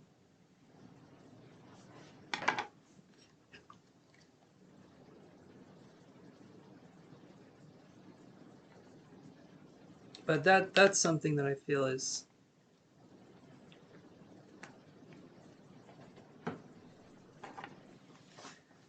well. Now you've told us, Maxine. This is a safe place. This is a place where people can come. We can talk. We can enjoy each other's company, and just kind of have fun. You know, a lot of times I'm doing readings and stuff, but I love to have an active chat. I love to talk to you guys. And I want you to feel like this is a safe place to share stuff, to talk about things, to talk about life, because a lot of the world right now exists in a way that doesn't account for the emotional self at all. In fact, having emotions is incredibly frowned upon in our world. Um, and I feel like having a place where we can have emotions, and not only that, but kind of like deep emotions, and sometimes emotions that we would even consider dark or negative, you know, this is a huge thing for us to be able to do that, to be able to focus and to have that kind of intention of just listening to each other emotionally. Quantum physics is also good for manifestation. Absolutely it is. So quantum physics is absolutely good for manifestation. It is the observed kind of energy, right? So they did tests on, I think it's, if you get 2 glasses and fill one up with water and write your manifestations down. I'm listening, TMC.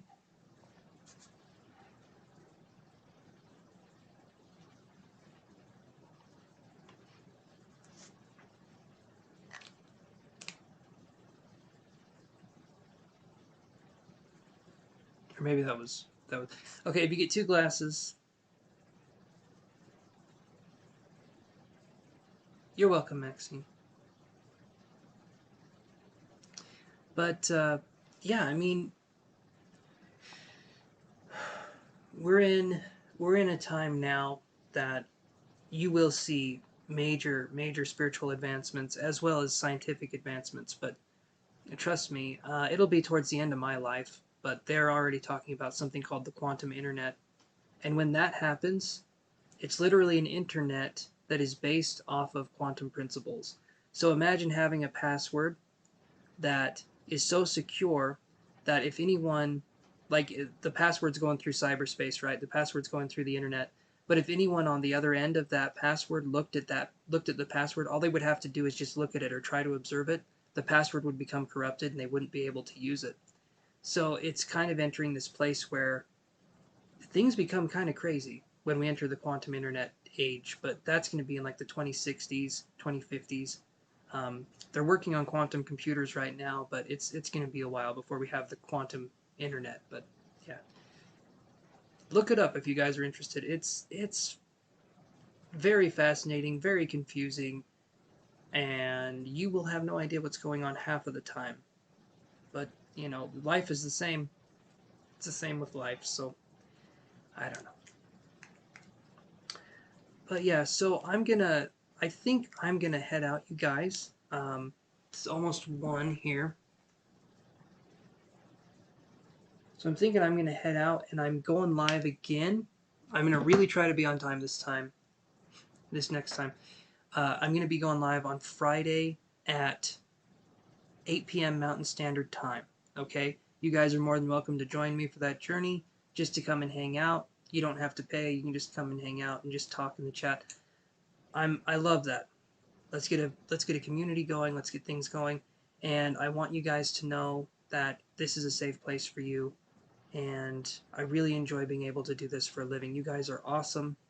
And I will talk to you guys on Friday. So you guys take care. Toodaloo. And did I already say toodaloo? Goodbye, everybody. Have an awesome night. And thanks again for tuning in.